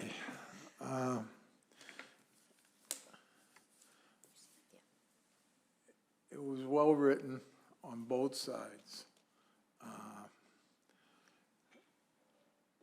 I'm not going to paint everybody with one brush, okay? I'm sure there's some good officers on the ICE team. And until they come into the city, I'm not going to make up my mind either. I'm really not. There's no reason why I should. I mean, my crime rate in Ward 2 and Ward 3, it's tremendous. And I had a pretty smart guy one time tell me the strength of our community is the diversity we have. And that's what keeps our crime rate down. And I know it'll stay down. So I'm a good listener, though. I'm a very good listener. So there'll be people that bring up things that I want to hear, and there'll be people that bring up things I don't want to hear. You got to look at what we have here as a community. I really don't see the people of Malden acting the way the People of Minnesota Act. I'm sorry, I refuse to believe that. I lived here 76 years as a boy in Edgeworth, and I'm still a boy in Edgeworth. But, you know, there's a lot to consider here, and those partnerships that we have, and I'm well aware of them, we can't do without. All right, there's great accountability between all those organizations with the city of Malden. So, we'll see what happens. Remember, Peg Crow's the chairman. She resigned. Thank you, Counselor Condon. you. Counselor McDonald, I see you have a hand raised. If you can unmute, you have the floor. Yeah, thank you so much. Really appreciate all the conversation here, and look forward to discussing different approaches in committee. I just wanted to clarify, based on the chief's comments, you know, that there really is not an intent in this order, and I actually don't think it says this, but this would be a good example of what we need to clarify. It is not intended to stop any of the work that we do for criminal enforcement.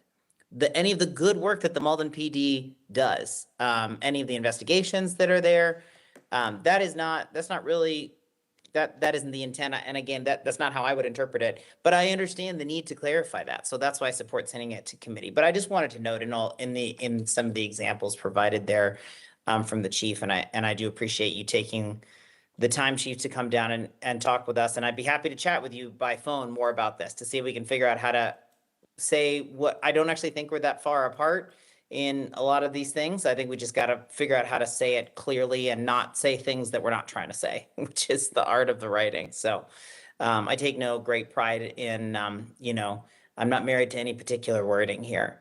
But I do just want to say clearly, especially for the folks who are watching this, that this is not an order that is about or intended to hamper our ability to do criminal investigations or enforce the law in the way that the Malden PD does and is charged to do and is our responsibility to do, and is all about those kinds of things that we mentioned here that Malden PD actually does not do, like enforcing civil immigration procedure. So, thank you.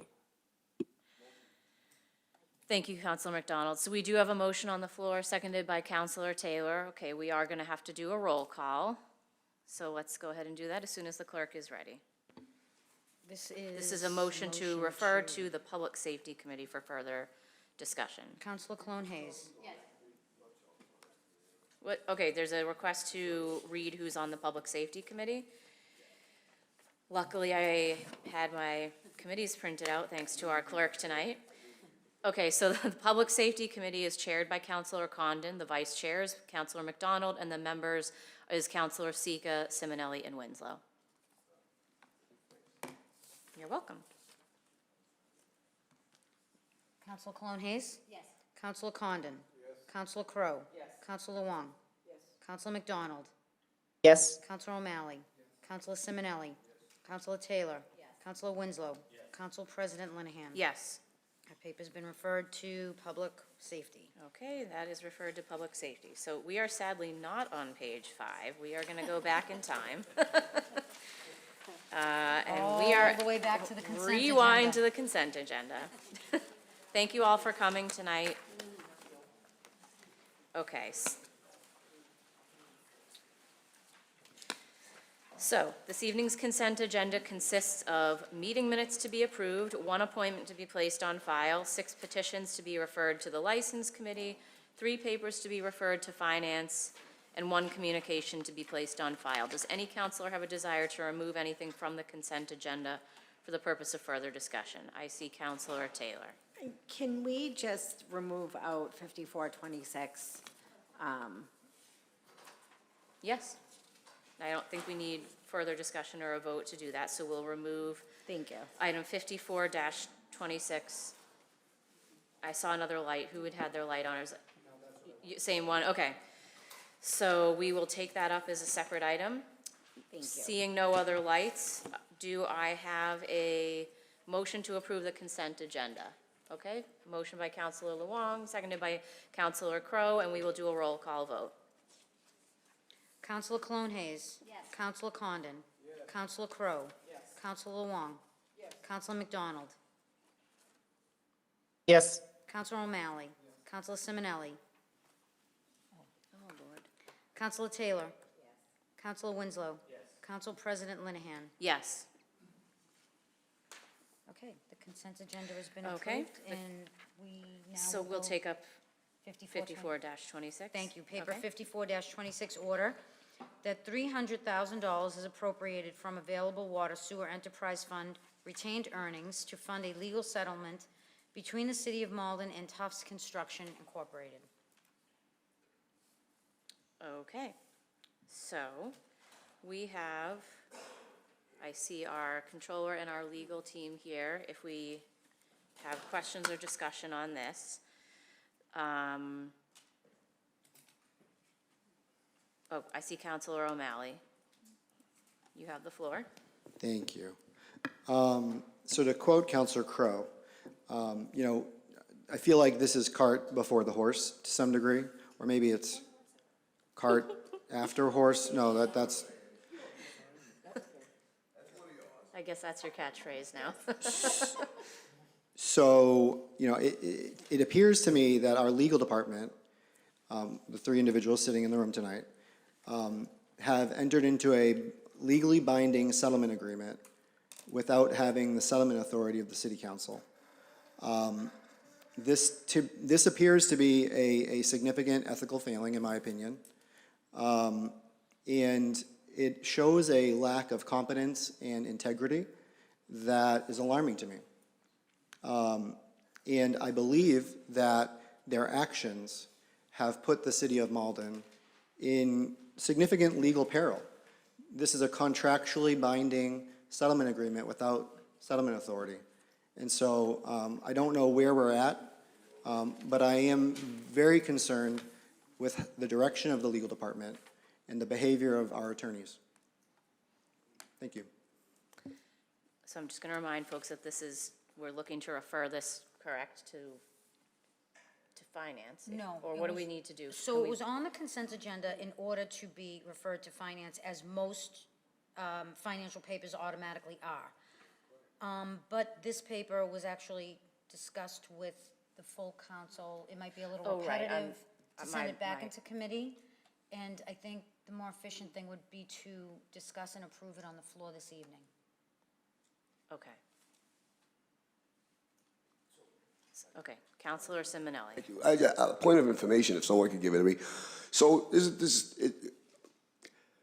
what I hate to see happen here tonight is to have roll out what we went into executive session last week for. Which we can't discuss on the floor. Right, and would that somehow spill out into this arena tonight? And that we want to be very careful and moving forward in doing so. I'm not quite clear what the topic is tonight. Yeah, and that I we- was trying to clarify, and I got the procedure wrong, which I apologize. So we do need to make a financial vote. That's what Okay. we're doing. Yes, Counselor Winslow. Sorry, I'm just, Rule 42.01 says all orders for appropriation to be made by transfer or loan shall not be acted upon until the matter has been referred to and reported upon by the finance committee. So our own rules, so we'd have to have a motion to suspend the rules first if we were gonna do it different. But If you're I gonna do it believe tonight. Understood. any financial paper has to go to finance committee first, so. okay, thank you. That's Unless you suspend tonight, right? What- Is that what you're saying? Unless you suspend. Unless the we rules. suspend the our rules, rules. We'll talk about it today. Right. Okay. So- Are you're all? Yeah, I just okay. wanna make No, that I point of- appreciate that, I point of order, appreciate so, it. Second. Okay, Counselor O'Malley, did you want to speak? Okay, you can go ahead. Yeah, I would urge that we do not suspend the rules. I urge that we refer this to the Finance Committee for further discussion. One of the reasons being is I think that, you know, if it quacks like a duck and it waddles like a duck, it's probably a duck. And, you know, we're attempting, or our legal department is attempting, to use our water and sewer enterprise funds that are meant to improve our water and sewer system, replace lead lines, to settle a defamation case. There are questions whether or not this violates state finance, public finance laws. I think that we really need real legal opinions, not opinions that are being colored by political things. We need legal opinions. We need legal advice, not political advice.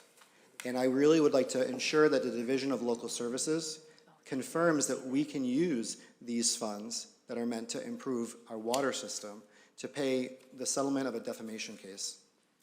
I think it's inappropriate, and I really would like our Finance Committee to look into this, and I would like to actually reach out to the Division of Local Services, the Inspector General if need be, to really make sure that what we're doing isn't getting us into more legal peril, because I do believe the legal settlement that was signed and agreed upon by the legal department has put us in more legal peril. Thank you. Okay, thank you, Councilor O'Malley. We do have a motion on the floor, and I do see some lights, I assume, to discuss the motion. Councilor Cologne Hayes? Okay, I'll take you next. And then I want to say for our legal and financial team, I will give you an opportunity to address the questions that have come up. Okay, great. That was going to be one of my questions. Of course. So, I am not a lawyer, nor do I pretend to be one, but I do have some questions for the, and it has to do with transparency to the public.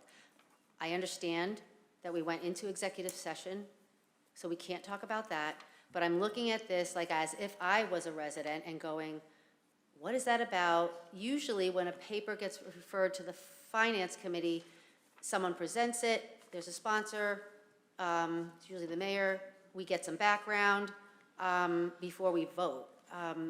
So my question is just, why don't we just, if we refer it to finance, at some point, this is probably gonna be a question for legal, maybe we'll have more information that we can give the public. So again, I don't wanna get into the legal matters, but I am having a problem just approving this without the public completely understanding it. So that's. And I just wanted to reiterate also what the clerk had said at the outset was that because we met in executive session and we received that background, that we have essentially had that committee meeting or that discussion, and that is the recommendation as to why we can, if we vote to do so, after having discussion and hearing from our legal and financial team, that we could proceed to suspend our rules and take that vote on the floor, because we've essentially had the discussion that would have otherwise taken place in committee. Thank you. No, I totally understood. Okay, that. okay. But thank you for restating it. I still have, because it was in executive session, my problem was just with the public knowing about it. That's all. I understand we know about it. It's about the public. So that's the question I have. So thank you. Okay, thank you, Councilor Cologne Hayes. Next, I have Councilor Condon. Yes, I'd like to pose a question to our legal team. Are we under the gun here to have this settled on by a certain date? Madam President, through you to the counselor. My name is Mark Rumley. I'm special counsel in the city of Malden. There wasn't any final settlement agreement signed in court. In court a week ago this morning, this is Tuesday, so it was a week ago today, we went before both sides, plaintiff and defendant, went before the judge and reported that during the course of the days before, just 3 days before, there were numerous discussions about settling this case. When that occurs, the court enters an order called a nisi order, which I have explained before. And that means you have 30 days to wrap things up. And it doesn't mean that it was finally settled last Tuesday morning, because if it was, there'd be no need to be here. But we are here, and we have 30 days. So the answer to your question is, the court needs to hear back no later than, I believe it's February 19th, which is 30 days from last Tuesday morning. And that was the day the trial was supposed to begin. That was the day we were going to impanel. And we reported that we had a tentative meeting of the minds on the settlement of this matter. And this matter, which is public record, the complaint is public record, was not simply a defamation case. It was based upon contract, and there was an allegation of defamation, and it expanded as it goes on. So to characterize it simply as a defamation case is inaccurate, to say the least. Thank you. If I might now. Yes, Okay. you can have the floor. Mr. Rannigan, as far as, this is a jury trial, correct? Now. Yeah, we're getting in. That was kind of. That might not be jury Chuck's trial. area of It was expertise. scheduled for a jury, that's correct, Counselor. Now, I've been up here long enough to see some of these things just go kind of wild, particularly with the jury. But did he work on this company? Did they work on pipes and water lines and?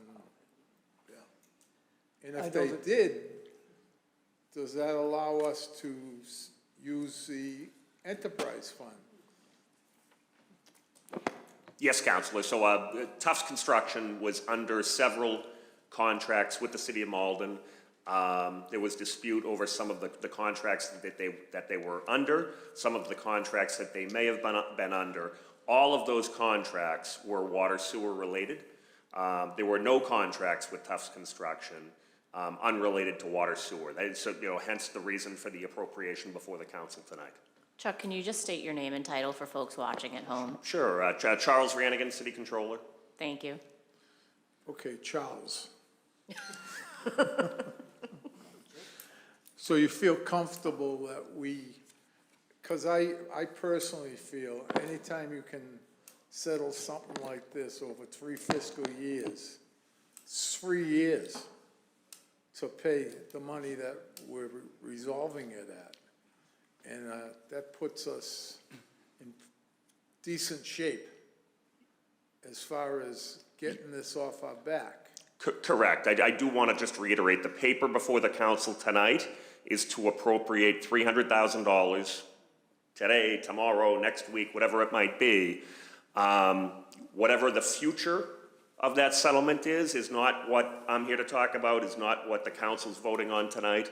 It's a one-time $300,000 appropriation from retained earnings from the Water Sewer Enterprise Fund, which is the equivalent of Councilor McDonald's favorite term, free cash in the general fund. And it's just, it's simply reserves, right? It's how much reserves does the city have in its general fund, in the Water Sewer Enterprise Fund, and the other enterprise fund that the council votes on every year is cable access. If you remember a few weeks ago, a month ago, the council voted to appropriate $50,000 of retained earnings from the cable access fund. So that's all this is. It's just water sewer reserves. Okay, I think we can come up with reasons to possibly delay resolving this, but I think it would be foolish on this council's part to do that. Because we only got, 20 days? 20 days to get this thing through the committee and get it before the council, suspend rules, and vote it one way or the other. I'm not asking anybody to vote a certain way. However, I think we know what's going on here a little bit with the legal department, and they seem to be very satisfied with, and Mark has a tremendous amount of experience on this stuff. So, I mean, we're not lawyers, so I look forward to getting this thing out on time. So, thank you, Charles. Thank you, Councilor Condon.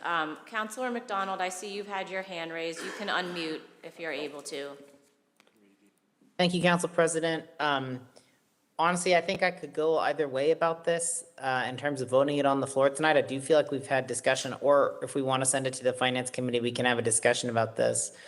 The thing I just want to point out is that the Finance Committee can come back with a recommendation on the appropriation, but it just feels like there are a lot of legal questions, legal strategy questions, legal authority questions hanging in the air that we're not going to be able to resolve.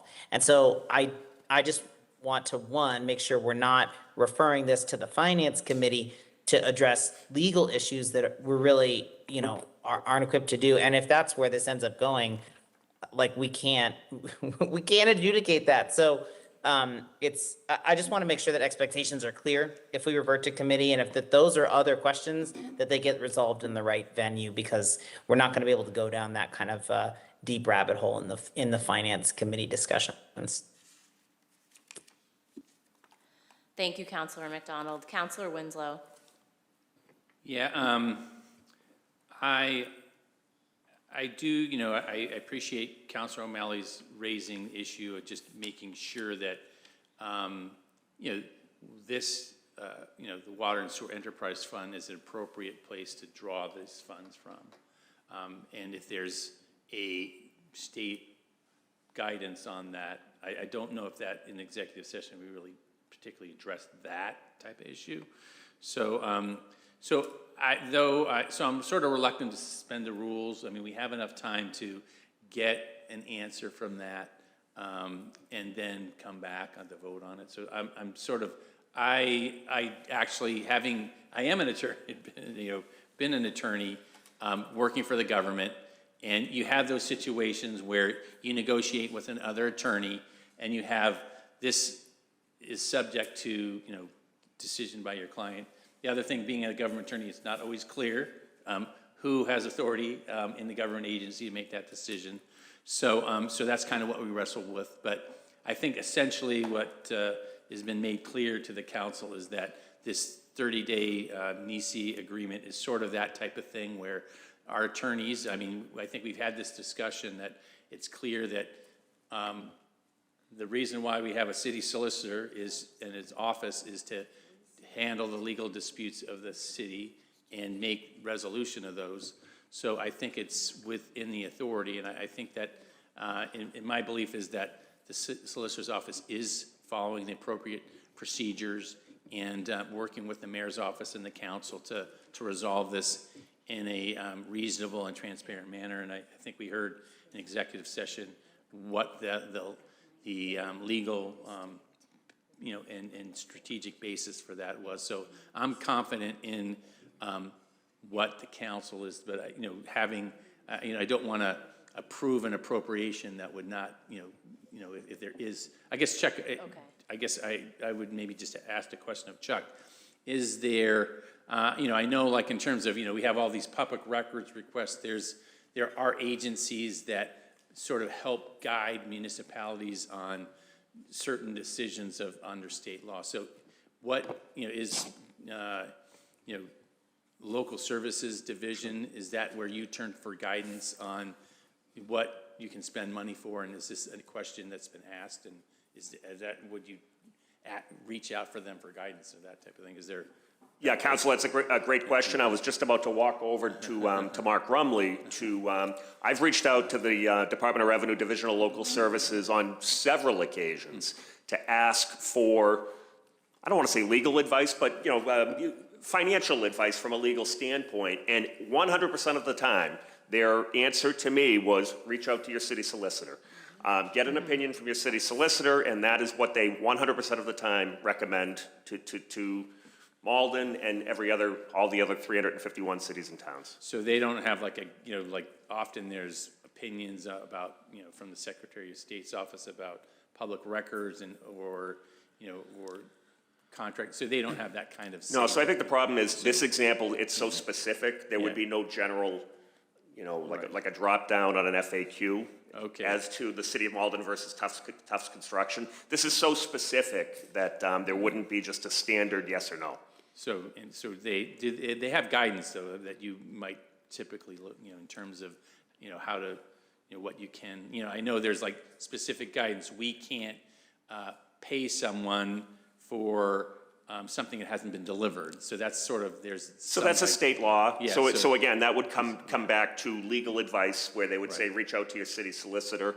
Right. If someone, developed a good relationship with someone, they might give you legal advice, but more often than not, they would simply say, reach out to your local city solicitor. So I guess I'd ask the solicitor's office, is it your advice that the city could make this appropriation? Or is that something you need to take more time and we should take to the finance committee? So I guess that's the question I have. If, that would be the only thing I'm really looking for the finance committee to consider if we, not suspending the rules, so yeah. Good evening, Alicia McNeil, City Solicitor for Malden.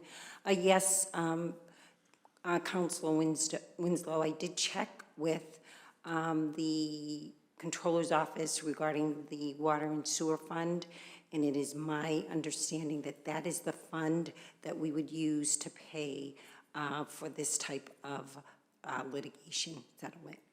So you're saying you referred to Chuck, or did you, I'm just saying, is that, so it's your legal opinion that we can spend water and sewer enterprise funds on this particular settlement? Is that? Yes, it is. After I did consult with our controller, and it is my legal opinion that this is where the funds would be legally come from. All right, thank you very much. You're welcome. All right, that answers my questions. Okay, and I just want to reiterate that both our solicitor and controller reiterated the same opinion to me when we were docketing this as well. Okay.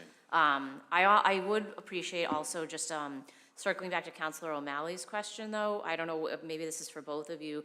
The question about whether this affects capital projects and lead lines, I think, is one that we're all going to get follow-up from the public on. The legality of whether we can use this money and whether it's taking away from other things, I think, is two different things I want to be really clear on.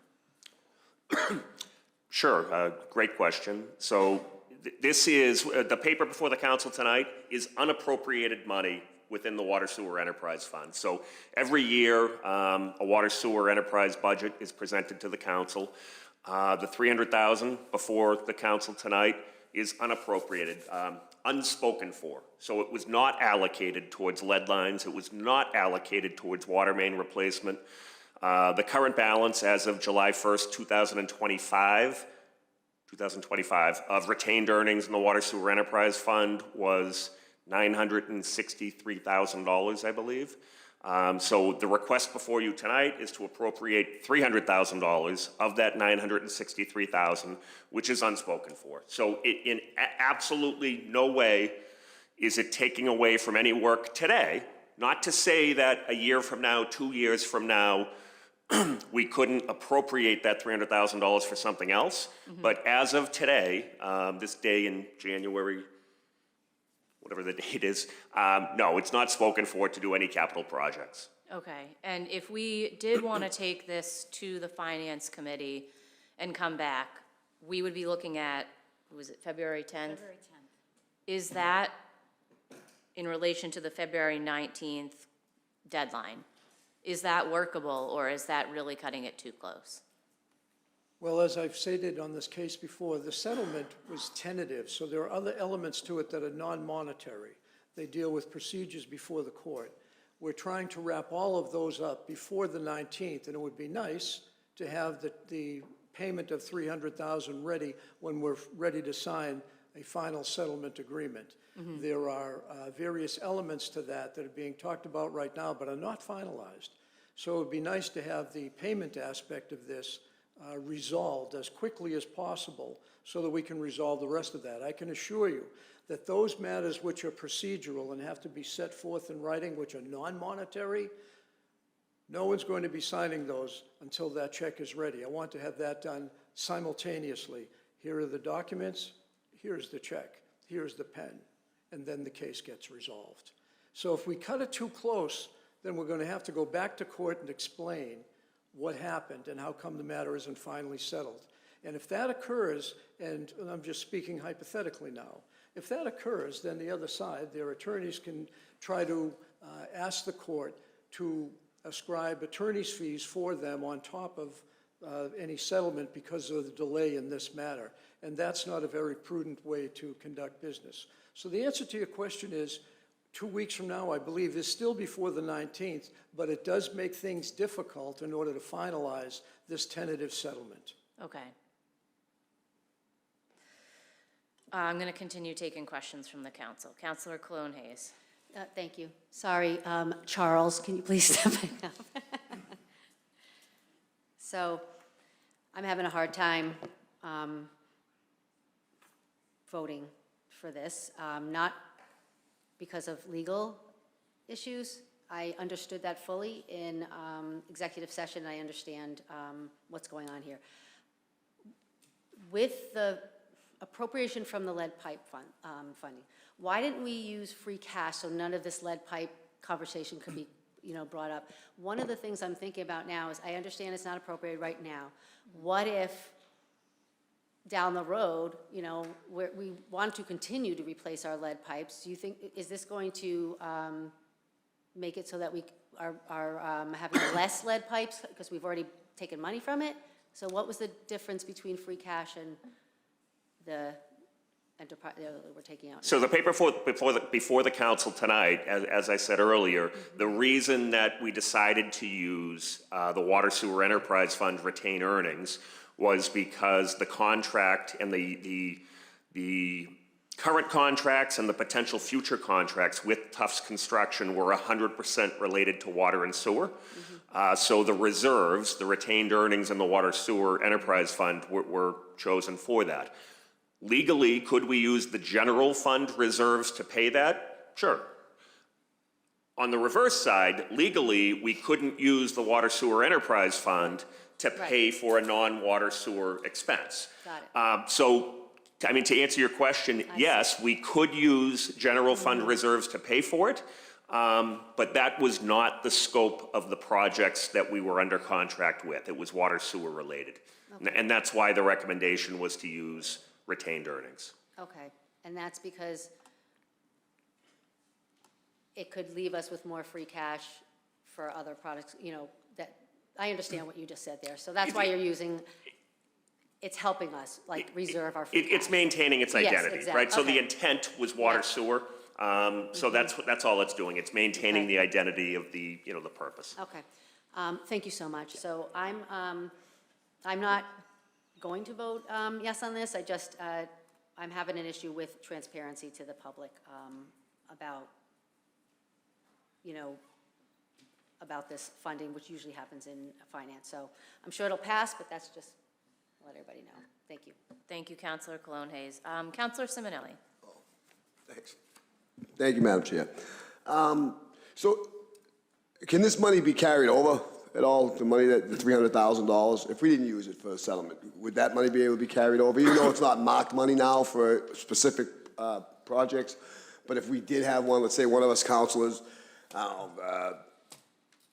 pipe burst in the middle of the street, had to do the street all over, and it comes out to like $300,000. So we'd have less because we're using it for that, right? Yeah, Would you be able to carry it over if you didn't have to use it, I guess is my question. Correct, yeah. So the water sewer retained earnings, the general fund free cash, every June 30th, the fiscal year closes out. We do our year-end books. We submit that to the Department of Revenue, and they certify on an annual basis, normally in October.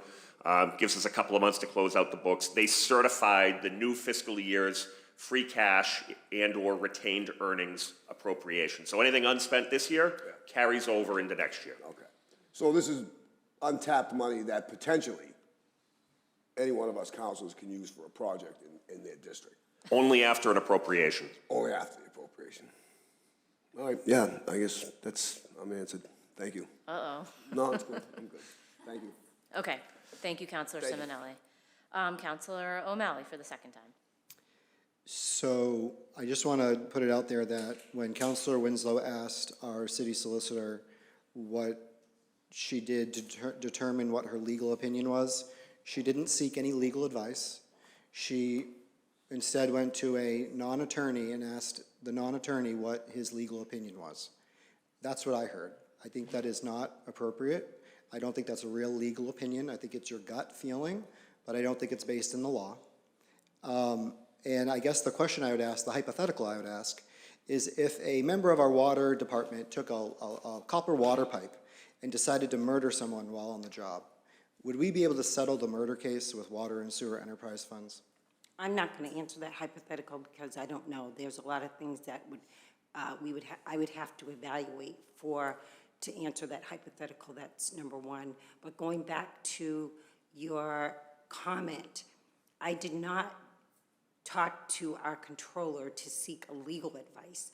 I consulted with our controller to determine whether or not we could use that fund for this particular settlement because that was the fund that was involved, that was the type of fund that was involved with the contract. So for you to say that I said that I checked with the controller seeking legal advice, no, I did not seek with the controller.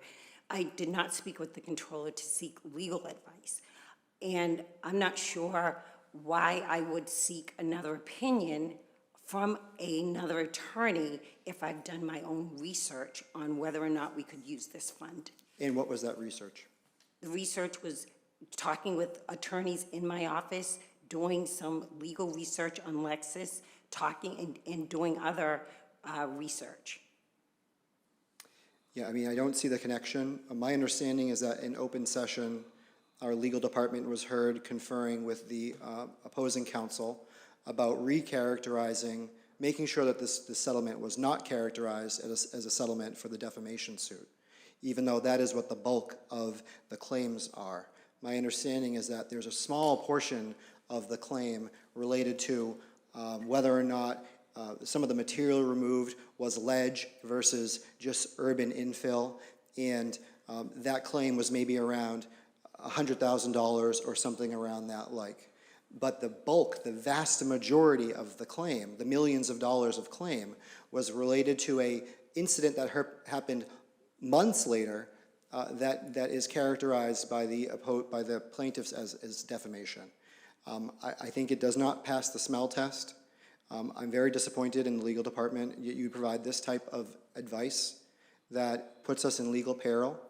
The question I would ask is, what happens if we do not accept, or we do not accept this settlement? What happens if we do not decide to fund this?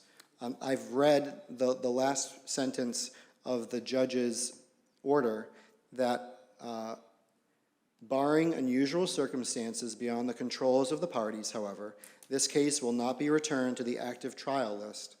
Failing the timely filing of an agreement for judgment or stipulation of dismissal, the parties are free to enforce their settlement agreement either in this court by way of motion during the Nisi period, or a separately filed action for breach of contract. So the judge is characterizing this as though there's a binding contract. Counselor O'Malley, What happens if we do not pass this? Counselor O'Malley, I'm not sure where you're getting your evidence or your information rather from in terms of how much of the dispute was related to defamation and how much was related not only to Trench versus Rock, how much was related to other contracts. I'm not sure where you're getting your information from, but that is incorrect, what you're stating. What was incorrect about it? About it, because you're saying that the vast majority of it was related to defamation. My understanding is that the claim was, based on what was publicly available, that there was a bad reference that then caused this contractor to lose contracts in other communities. Okay, That was the bulk of the claim, my understanding. Is that not correct? that is incorrect. I'm not sure how, so based on your reading of a complaint, you could determine what monetary value was associated with the defamation versus the contract part of it? Is that what you're saying? Based on reading a complaint? My understanding Is that what, is based that on there reading was a complaint? a very small portion was related to this dirt thing, and the bulk of it was lost contracts. That's my understanding. Your understanding comes from reading the complaint? My understanding comes from many different places. Okay. I'm going to let Attorney Rumley answer your question. Defamation is mentioned in the complaint. But when a case goes on in trial, there are many different things that unfold.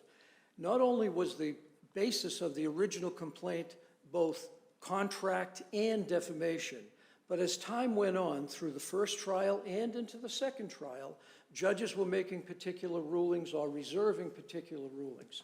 One of the elements of this case which makes this far away from defamation was the allegation of the plaintiffs, and you'll find this in Judge Pina's omnibus order, where he reserves judgment on whether or not the actions of the city of Malden to terminate the contract, not defamation, but to terminate the contract led to a number of other contracts that the plaintiff couldn't get. There were 13 of them just up to the time, in between the time period after Malden terminated the contract, which was in September of a particular year, I think it was 23.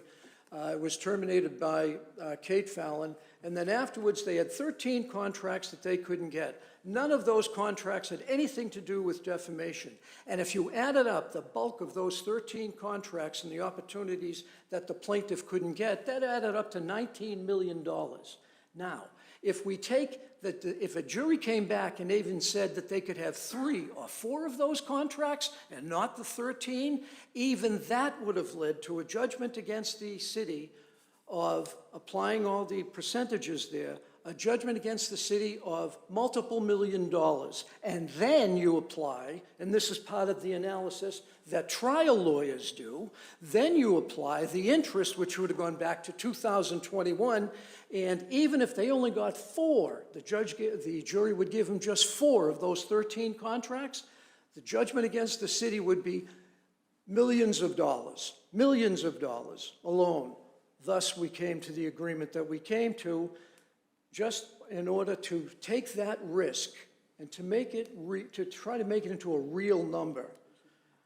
I don't want to wax poetic, but in Willy Wonka, there's an expression where it says, never doubt what no one can be sure of. And so we don't doubt what a jury could come back on, but I assure you this jury would have come back in a place which was, in my estimation, much higher than the agreed settlement. It's reasonable, it's prudent, and it serves the taxpayers of this community. My question was, what happens if we do not approve this? You didn't answer my question. My question You was, didn't ask me a question. it sounds like you were deferred to by the city solicitor. What happens if we do not approve this, is what my question was. Well, again, we'd have to see what happens. But if I was on the other side and this wasn't approved, at some juncture, I would come back against the city and say, we had a tentative deal and they just totally and completely ignored it, and I'd ask for attorney's fees. At very least, that would happen. And at very most, the judge might say, you know, that did happen, and there could be other sanctions. And there may be, by some judge, the ability to enforce a judgment against the city. I don't know exactly what would happen because I don't have that crystal ball. But I do know something would happen, and what would happen would not be good for the city of Malden. That's what would happen, Counselor. Which brings me back to my cart before the horse. How can you enter into a contractual settlement agreement without getting the approval of the city council? Yes, you may. It was inappropriate. This vote should have happened first. We should have known about this beforehand. As we know, this shouldn't even have been in a second trial. So I just say, I think it makes no sense to rush into this. I think we need to get our ducks in a row, make sure what we are doing is legally allowed, and that we're getting good advice. Thank you. May I, Madam President? Yes, you may. Just briefly. The knowledge of this council about this case really goes back to the executive session that we had after the first trial. So there was knowledge of this case, certainly. But the one I want to address is this. The question really comes down to is how do negotiations unfold? And in this case, the negotiations on settlement happened in the 3 or 4 days prior to this trial.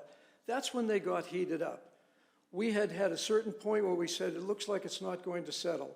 And on the Saturday before the Tuesday, all of a sudden the plaintiff called and said, can we talk? And so there was a series of conversations that happened after about 3 o'clock on Saturday, right through Monday on Martin Luther King Day. They went all the way through. I don't know the number of calls there were, but there were a lot of them. And we were all involved in the discussion. And we discussed this with the mayor's office and the mayor. Talked to the mayor that Saturday night and Sunday and Monday, who is the chief executive officer. Now ask yourself, what if I said to myself, well, let's go to the council first. You would have had about 15 or 16 phone calls, and we would have tried to reach a consensus among the entire council at that point. Doesn't make any sense in terms of negotiation. The executive power is in the mayor. So he said, that's the tentative deal, let's just see how it goes. So we told you about it as soon as we could. That night, on the day of the trial, the mayor, as the chief executive, was able to go through the parameters and shape the possible tentative agreement, and now we come to the council. Why?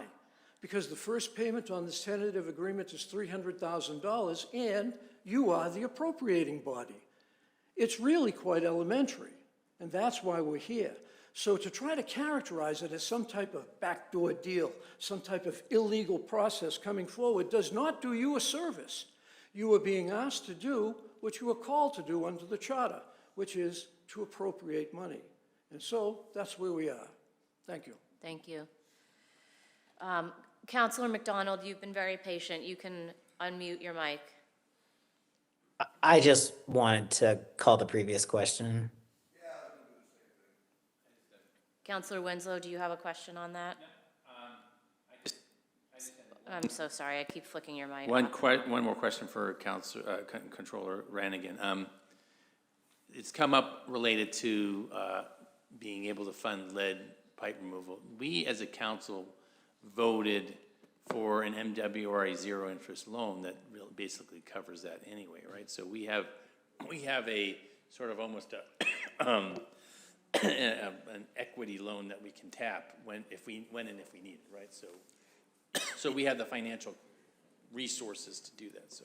Absolutely. For lead pipes, the council has voted year over year over the last, I don't know, for 4 or 5 years to appropriate $750,000 in the enterprise fund for lead pipe removal, the MWRA 0% loan. We have a federal earmark that Catherine Clark secured for us. So there's multiple funding sources. We have been, over the last 5 years, ultra aggressive in doing that, more than doubling the DEP mandate.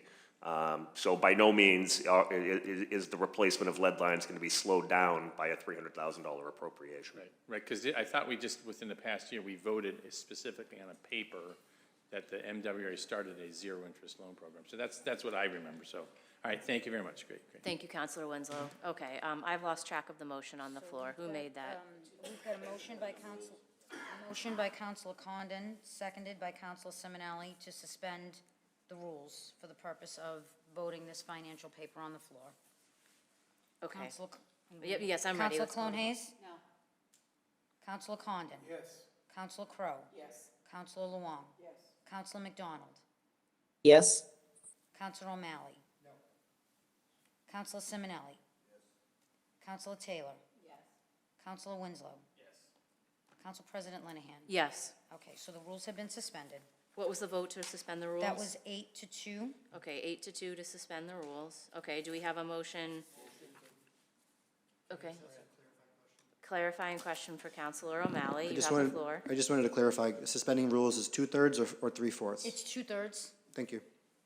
Okay, thank you, Counselor O'Malley. So a motion by Counselor Condon, seconded by Counselor Simonelli, to This would be to approve the order. approve the order. Counsel Clone Hayes? No. Counsel Condon? Yes. Counsel Crowe? Yes. Counsel Luong? Yes. Counsel McDonald? Yes? Counsel O'Malley? Counsel Simonelli? Counsel Taylor? Yes. Counsel Winslow? Yes.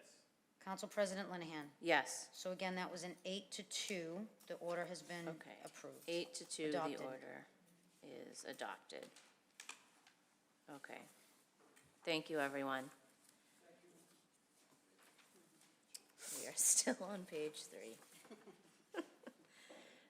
And we didn't do the consent agenda itself, did we, or did we get through that? We did. We did, okay. We did approve the consent agenda, and we're moving on now to paper 56-26, council reappointment, Lisa Cagno of Oh, I don't think we did 55. Did we do the planning board? I'm sorry, paper 55 was part of the consent agenda. Oh, I'm so sorry. That's I'm been so placed sorry. on file. Okay, thank you. Council reappointment, Lisa Cagno, 31 Quincy Street, as clerk of committee, said term to commence upon confirmation by the city council and to expire on January 31st, 2028. Okay, on a motion by Counselor Crowe, seconded by Counselor Simonelli to approve, we will call the roll. Council Clone Hayes? Yes. Council Condon? Yes. Council Crowe? Yes. Council Luong? Yes. Council McDonald? Yes? Oh, Council O'Malley? Yes. Councilor Simonelli? Yes. Councilor Taylor? Yes. Councilor Winslow? Yes. Council President Linehan. Yes. So that is confirmed Okay. unanimously. Okay. Okay, paper 57-26. Mayoral reappointment Angie Lau of 35 Mount Vernon Street, Boston, as a member of the Affordable Housing Trust Fund Board. Said term to commence upon confirmation by the council and to expire on January 31st, 2028. Okay, Counselor Crowe for the appointment. It has been, our sort of practice for reappointments, mayoral reappointments, that we actually approve them on the floor. I did hear, I'm open to debate in someone's public comment, because they're not Malden residents. And so I do want to explain that two of the people that are on the Affordable Housing Trust are not Malden residents, but that is because they have an expertise in affordable housing and housing development. So when we have boards and commissions, we can kind of go outside the Malden for specific things. So I want to make a motion that we approve the next mayoral reappointments. And I'd actually like to speak to this one as well, Please. because I am the appointee to the Affordable Housing Trust Fund Board. I think with Brian and Angie, when you're putting together a slate of appointees to a board like that where you require specific expertise, it's important to, obviously, to get the mix of expertise that's needed. But in Angie's case, she's executive director of a community development corporation that is serving and building in Malden right now. We don't have a CDC exclusively based in Malden. They're building 2 properties right now. I think we've been lucky that Angie has served. And, again, Brian comes from the financing world. These are seats that, I think if at any point there was a Malden resident that filled a similar role, there's no reason why we couldn't have a Malden resident. But at the moment, this is 2 highly qualified folks who are serving roles that directly serve the community and are actively building affordable housing projects in the city right now. So it is a question that I get a lot as someone who's on the Affordable Housing Trust Fund Board, and Roxanne as a resident contributes in a really deep manner. So I would look for Very who's second. eloquently explained. Yeah, well, I feel strongly about it because it's a board that's doing good work, and I don't want their expertise to be disparaged either. And who seconded that? My apologies. Counselor So, Simonelli? Yep, I have Crowe and Okay. Simonelli to confirm paper 57, which is Angie. Okay. So we need. Can we read them all? I was going to ask, because it sounded Yes. like you said I think you that would be wanted to great if make we a can, motion yeah. for multiple Yes. papers. Okay, That'd be great. so let me read them all.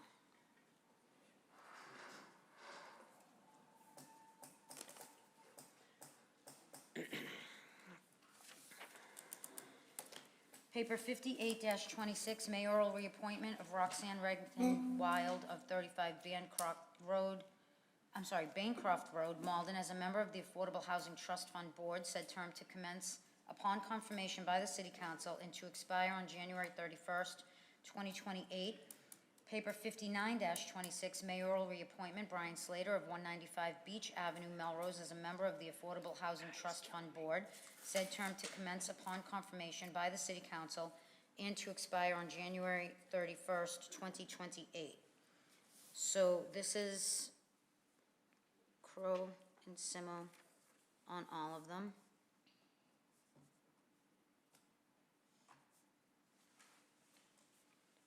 Council, I was gonna say, we have to do a roll call for all of these, right? One roll call for all 3.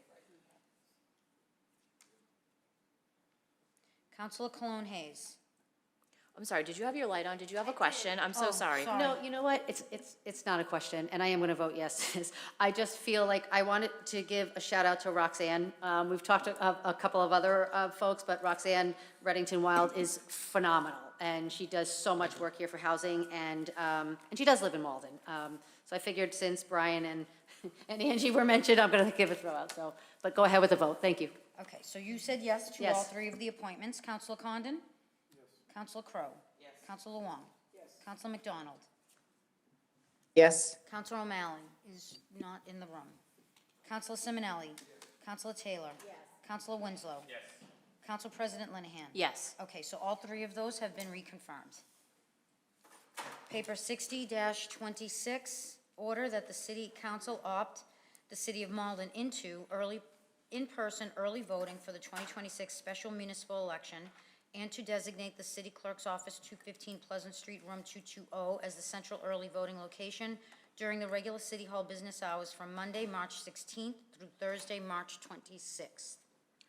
Okay, any discussion on this, or be looking for a motion to adopt? Okay, so moved by Counselor Taylor, seconded by Counselor Winslow. We will call the roll. Counselor Cologne Hayes? Yes. Counselor Condon? Counselor Luong? Yes. Counselor McDonald? Yes? Counselor Simonelli? Oh, my God. We might need to take a recess after this. We're losing Counselor Taylor? everyone. Counselor Winslow? Yes. Counselor O'Malley?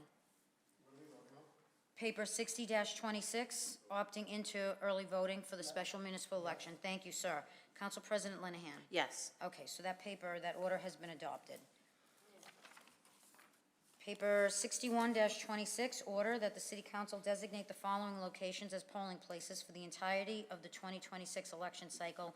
And our normal polling locations are explained in the body of this paper. Nothing has changed from last year. Okay, any discussion on this, or do we have a motion to adopt? Okay, motion by Counselor Winslow, seconded by Counselor Luong. We'll call the roll. Counselor Cologne Hayes? Yes. Counselor Condon? Yes. Counselor Luong? Yes. Counselor McDonald? Yes? Counselor O'Malley? Yes. Counselor Simonelli? Counselor Taylor? Yes. Counselor Winslow? Yes. Council President Linehan? Yes. Okay, that order has been adopted unanimously. Paper 62-26, order that the city detail a minimum of one officer for each polling building to be determined by the chief of police and the city clerk or their respective designees. Okay, any discussion, questions? Do I have a motion? Motion by Counselor Taylor, seconded by Counselor Luong. We'll call the roll. Counselor Cologne Hayes? Yes. Counselor Condon? Yes. Counselor Crowe? Yes. Counselor Luong? Yes. Counselor McDonald? Yes? Counselor O'Malley? Yes. Counselor Simonelli? Counselor Taylor? Yes. Counselor Winslow? Yes. Council President Linehan? Yes. Okay, that order has been adopted. Thank Okay. you. I'm going to call a 5-minute recess to give people just a quick break. Okay. I'm dropping like flies here. Drink of water. Yeah. That they are. I need some water too. I just need to stretch my legs. Me too. I said everybody's back hurting from shuffling. I'm like, Oh my let me stand up and stretch. But you know, I went and pillaged the prescription pain relief from my car accident. Yeah. Which I saved for just. Can I just, colleagues, can I just note your microphones are on? That's all.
come to order.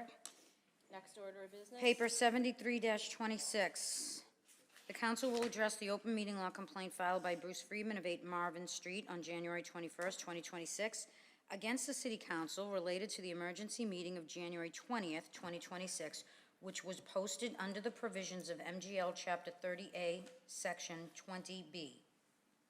Thank you, Madam Clerk. At this time, I'll invite our legal team to address the council. Oh, helps if I put on your podium, Mike, doesn't it? Thank you so much. Hi, good evening. Zahir Sami, Assistant City Solicitor. So I think you guys know the routine when an open meeting law complaint is made to a public body, which is you. You guys will first put it on your agenda and then decide how you want to respond. Very often in the past, you have referred it to the City Solicitor's office to respond, and we will be happy to do that for you. And I think I've explained to you before, I always try to do an investigation into the complaint. I try to even reach out to the complainant to see if they have any facts substantiating the complaint.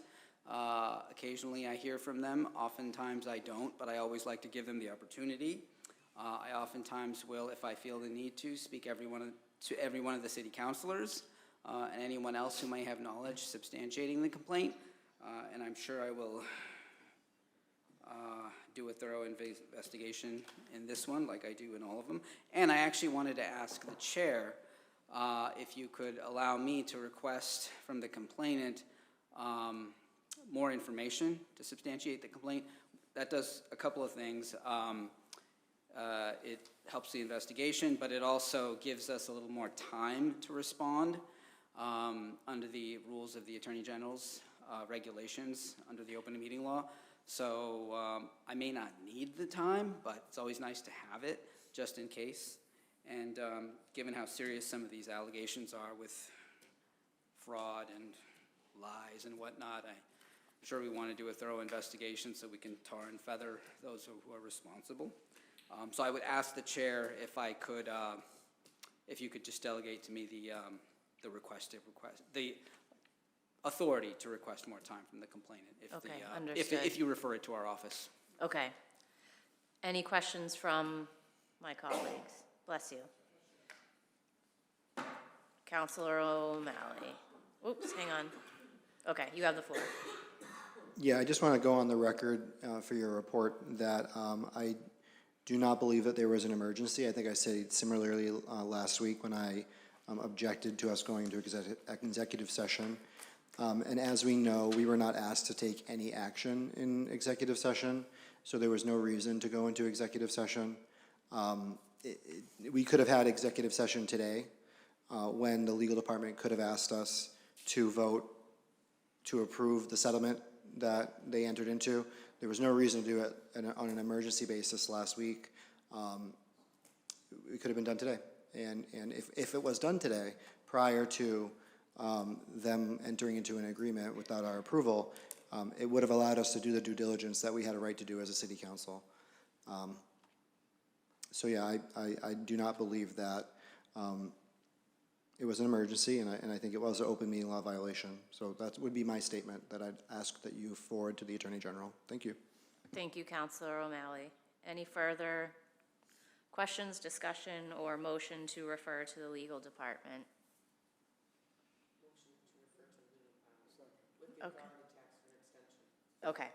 So we have a motion by Councilor Crowe to refer to the legal department with authority from the chair to ask for an extension. Yep. Councilor Cologne Hayes. Yes. Councilor Condon. Yes. Councilor Crowe. Yes. Councilor Luong. Yes. Councilor McDonald. Yes. Councilor O'Malley. No. Councilor Taylor. Yes. Councilor Winslow. Yes. Council President Linehan. Yes. Okay, so that matter has been referred. Okay, and the vote on that was, how many are we left with now? That was an 8-1 vote. 8-1 vote. That was referred. Okay, thank you. Next order of business. Paper number 74-26, committee report. The Standing Committee on License, to whom was referred papers 2 through 15 and 27 through 29, Series of 2026, having considered the same, make the following report. Committee recommends these petitions out favorably to the full council. Okay, on a motion by Counselor Condon, seconded by Counselor Cologne Hayes to accept the committee report, we'll call the roll. Counselor Cologne Hayes? Yes. Counselor Condon? Yes. Counselor Crowe? Yes. Counselor Wong? Yes. Counselor McDonald? Yes. Counselor O'Malley? Yes. Counselor Taylor? Yes. Counselor Winslow? Yes. Council President Linehan? Yes. Okay, Counselor Condon for the committee. Well, did you? Yes, I'm we sorry, met on, did you, do you want to read all of them? What do you want to? My recommendation would be, I will read them all into the record. Council Condon can offer his comments, and then maybe we just vote them as a whole. Okay, that sounds fine. Okay, so, you'd like that? Is that okay? Okay. 2-26 petition, amusement machines, Flaming Grill and Buffet, 52 Broadway, 3 machines renewal, paper 3-26. Class 2, Auto Bazaar Corporation, 17 Charles Street, 12 cars renewal, paper 4-26. Class 2, Quality Auto Sales Incorporated, 856 Eastern Avenue, 5 cars renewal, paper 5-26. Class 2, Regano's Towing Service Incorporated, 1081 Fellsway, 17 cars renewal, paper 6-26, Class 2, Regano's Towing Service Incorporated, 1176 Eastern Avenue, 10 cars renewal. Paper 7-26, Livery Company, Melange Transportation Incorporated, 27 Garland Avenue, 1 vehicle new. Paper 8-26, Livery Driver Manuel Balanga, 27 Garland Avenue, new. Paper 9-26, Livery Company, Boston Glide Transportation, 65 Lebanon Street, 1 vehicle new. Paper 10-26, Livery Driver Mauricio A. Vasquez, 65 Lebanon Street, Malden, new. Paper 11-26, Livery Company, Brandon Limo and VIP Transport Multi Services, LLC, 661 Main Street, Apartment 29, 1 vehicle new. Paper 12-26, Livery Driver Pierre B. Jean, what would you say? Coute, 661 Main Street, Apartment 29, new. Paper 13-26, Livery Company, HPL Group, LLC, 500 Broadway, Apartment 4139, 1 vehicle. This is an existing license that is adding a vehicle to it. Paper 14-26, Livery Driver, Ali Yassine, 3 Parkway Court, Apartment 10, Chelsea, new. Paper 15-26, Taxi Driver, Anthony J. Wood, 156 Franklin Street, Malden, new. Paper 27-26, Livery Company, Zingzai Tea Service, LLC, 15 Burridge Place, 1 vehicle renewal. Paper 28-26, Livery Driver, Shizeng Lang, 134 North Street, Lexington, renewal. Paper 29-26, Class 2, Nick's Foreign Car Center, 121 Beach Street, 4 cars renewal. Okay, Counselor Condon for the committee. Thank you, Madam President.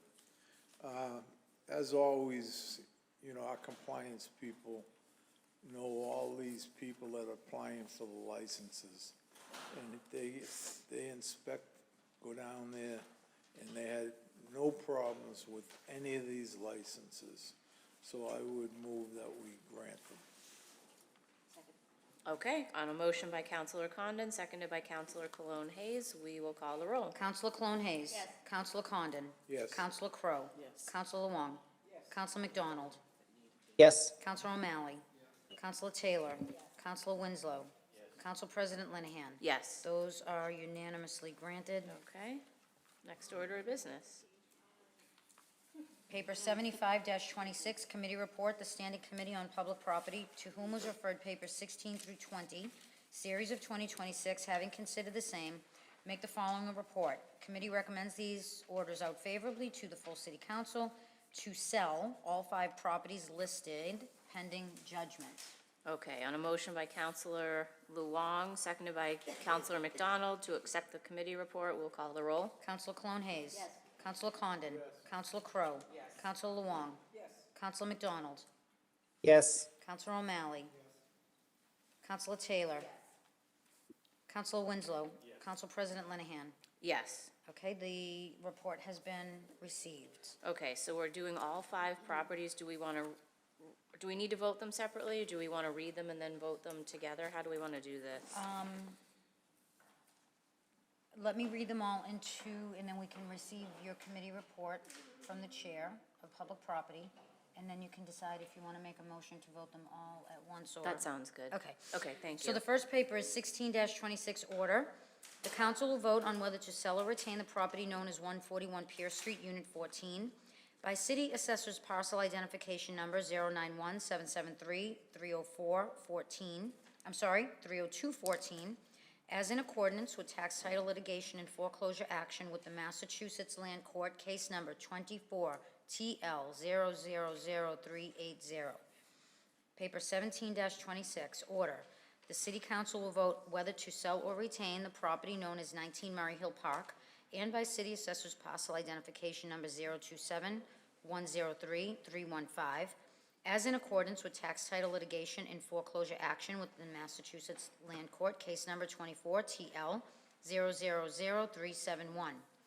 Paper 18-26, the council will vote on whether to sell or retain the property known as 109 West Street, and by City Assessor's Parcel Identification Number 034-194-411, as in accordance with tax title litigation and foreclosure action with the Massachusetts Land Court, case number 22 TL000342. Paper 19-26, the council will vote on whether to sell or retain the property known as 157 Columbia Street, and by City Assessor's Parcel Identification Number 137-800-003, as in accordance with tax title litigation and foreclosure action with the Massachusetts Land Court, case number 22 TL000329. Paper 20-26, the council will vote on whether to sell or retain the property known as 195 Beltran Street, and by the City Assessor's Parcel Identification Number 008-063-302, as in accordance with tax title litigation and foreclosure action with the Massachusetts Land Court, case number 13 TL147156. Okay, thank you to our clerk. Counselor Luong for the committee. Yes, thank you. Sorry. Close. Thanks. Yes, so we had treasurer, yes, please. Fabulous. Oh, let me put on the podium microphone for you. Great. All right, all set. Thank you. Dan Grover, Treasurer. I just wanted to add one piece of information related to paper 16-26. It was specifically asked by Councilor McDonald in our committee meeting to see if we could reach out to 141 Pierce Street, the resident there with housing families, because it was at that time our current knowledge that there was a tenant living there. We have come to find that that person actually had moved out in December. The owner is occupying that property. We were able to get in touch with them. You know, they asked what they could do. We told them that they could pay. They may be looking to get a loan to take care of this, but I just wanted to make sure that I addressed the fact that we were specifically asked to reach out to the tenant. They are no longer there. That's all I have. Okay, thank you for that. Great, thank you. So we've gone into, during the meeting, we went into, our treasurer went into detail about everything from the start of a taking of a property all the way to the taking of a property. And it was the consensus of the committee to refer these to be sold. Okay, so you have a motion to recommend that these be, that the city sell all of these? Correct. Do you want to take them, how many do we have? 1, 2, 3, 4, 5? Would you like us to vote on them all together? Yes. Okay, so we have a motion to vote to sell these 5 properties, seconded by Councilor Cologne Hayes. We will call the roll. Councilor Cologne Hayes. Yes. Councilor Condon. Yes. Councilor Crowe. Yes. Councilor Luong. Yes. Councilor McDonald. Yes. Councilor O'Malley. Yes. Councilor Taylor. Yes. Councilor Winslow. Yes. Council President Linehan. Yes. Okay, so that passes, all of those orders pass unanimously to sell the properties. Okay, thank you. Next order of business That is your docket. is personal privilege. Does anybody have personal privilege tonight? Councilor Winslow. Yeah, no, I just want to thank the Department of Public Works, our parking department, and police and fire for all their work during the snow emergency. This is a big storm. The first time, I've been on ward counselor for, this is my 5th year now. This is the first big storm like this, so it's a lot there. I appreciate the the patience of neighbors and the assistance a lot of neighbors did with each other of, you know, helping shoveling here, snow blowing there. There's still a lot of snow out there, both on city streets and sidewalks, so, you know, do get out there. The 24 hours is ticking now to get your sidewalks shoveled, so please get out there. You have till tomorrow to do that, and hopefully our businesses are doing it right now. They have a shorter time frame. And if you do, for residents, you know, do reach out to your counselors, but also put C-click fixes in. You know, there's literally scores or more of complaints or issues that come up, so get them in the queue.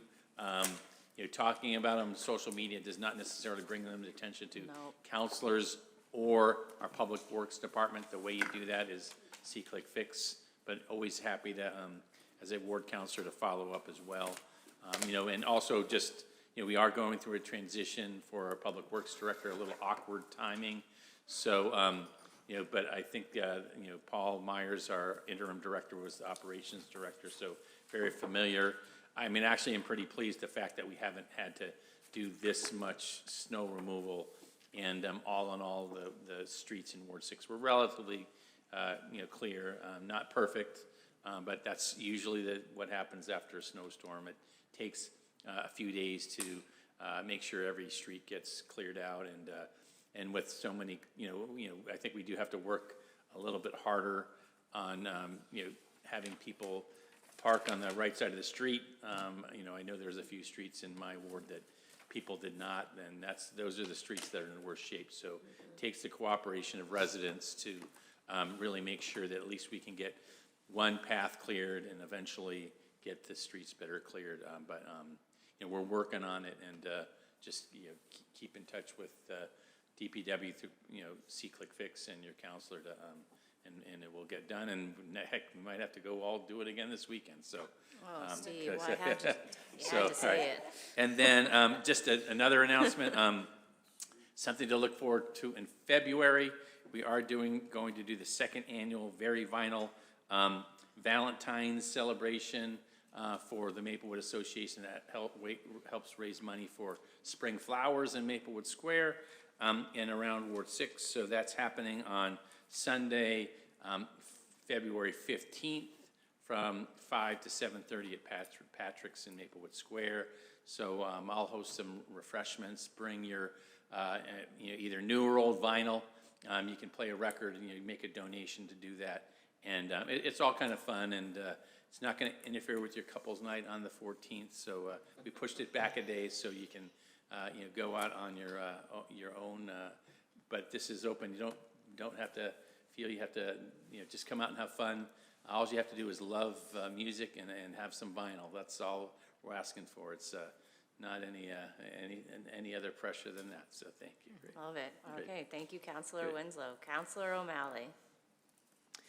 I just want to thank the DPW workers and Bob Knox for their efforts. You know, the fact that this storm happened for like so long and there was like 2 bands of it really made it difficult. They were up all night and they had to like get back up and do it again with very little sleep. So, you know, I do appreciate all of the hard work. You know, they have to drive around very carefully so that they don't cause any damage with the plows. And it's very difficult to do this job, and I just appreciate their work. I do want to congratulate, you know, Bob Knox for his new opportunity in Everett, you know, also known as South Malden. You know, I know it's, you know, our communities are tied together, and it's great that someone like Bob, who's from Malden and has really taken care of our community for so long, is able to go to a community like Everett. I'd like to wish everyone a confusing Groundhog's Day. I don't know what you wish people on Groundhog's Day, so I figured it's kind of a confusing holiday. Hopefully, I don't remember if the rodent is supposed to see the shadow or not see the shadow, but yeah, so there's that. Lastly, you know, I appreciate my colleagues up here, and I would say that, you know, whether it's on the national level where an executive tries to take on more power than they are normally allotted, you know, from the legislative branch specifically, or locally here, you know, I do think important decisions like settling lawsuits should be vetted by more than one person. And I do believe that, at least while I've been on the council, the city council has always been brought up to speed on these things and has been asked to take a vote to settle a case. I think having a number of people involved to vet that provides accountability. And the question you have to ask yourself is not, is Mayor Christensen going to make the right decision, but is the next mayor going to make the right decision, or the mayor after that? As we've seen on the national level, concentrating power in the executive can go off the rails. So I appreciate y'all listening to me tonight. I know I can come across as pedantic, but it does come from a good point that, or a meaningful point that I truly feel is in the best interest of our community. Thank you. Thank you, Councilor O'Malley. Councilor Condon. Thank, Oh, didn't go. As a- There you go. This was a tough storm for the DPW to start with, and they did a pretty good job opening the streets. Now, if we're gonna get hit this weekend, I hope that they concentrate. Some of the streets, the side streets in particular, can only get one car down. Yeah. So hopefully they can try to widen these streets for the weekend. Otherwise, it's gonna be a nightmare if we get any kind of snow. So please try to widen the streets a little bit. Thank you. Yep, I agree. Thank you, Councilor Condon. Councilor Cologne Hayes. Thank you, and thank you to all the ward counselors that were taking probably tremendous amounts of calls. I talked to my Ward 3 counselor, council president, and I was like, thank you for being you. So I did get some, but nowhere near what you all got. So I'm going to be saying this probably every week until we get there, but we are holding our Juneteenth music bingo. So for those of you who have ever been there, it is so super fun. It's held, it's on February 27th, which is Black History Month, and that is intentional. As we're raising money, this helps us raise money so that we can continue the Juneteenth celebration that we do with losing funds and all. This is more important now than ever. So there is an event, Facebook event going on. I'll invite you all. I'll also send it to Lisa to forward, but it's at the Irish American, 6:30 to 9, and it is $30, which is cheap for 5 cards. You win prizes, and there's some food there. And honestly, it really is a community building with super great music. So I hope you all buy at least a ticket, maybe a table. Thank you. Sounds awesome. Okay, seeing no other lights, do I have a motion to adjourn? Okay, motion by Councilor O'Malley, seconded by Councilor Condon, and we will call the roll. Councilor Cologne Hayes. Yes. Councilor Condon. Yes. Councilor Crowe. Yes. Councilor Luong. Yes. Councilor McDonald. Yes. Councilor O'Malley. Yes. Councilor Taylor. Yes. Councilor Winslow. Yes. Council President Linehan. Yes. Okay, we are adjourned. It is 10:08. Thank you, everyone.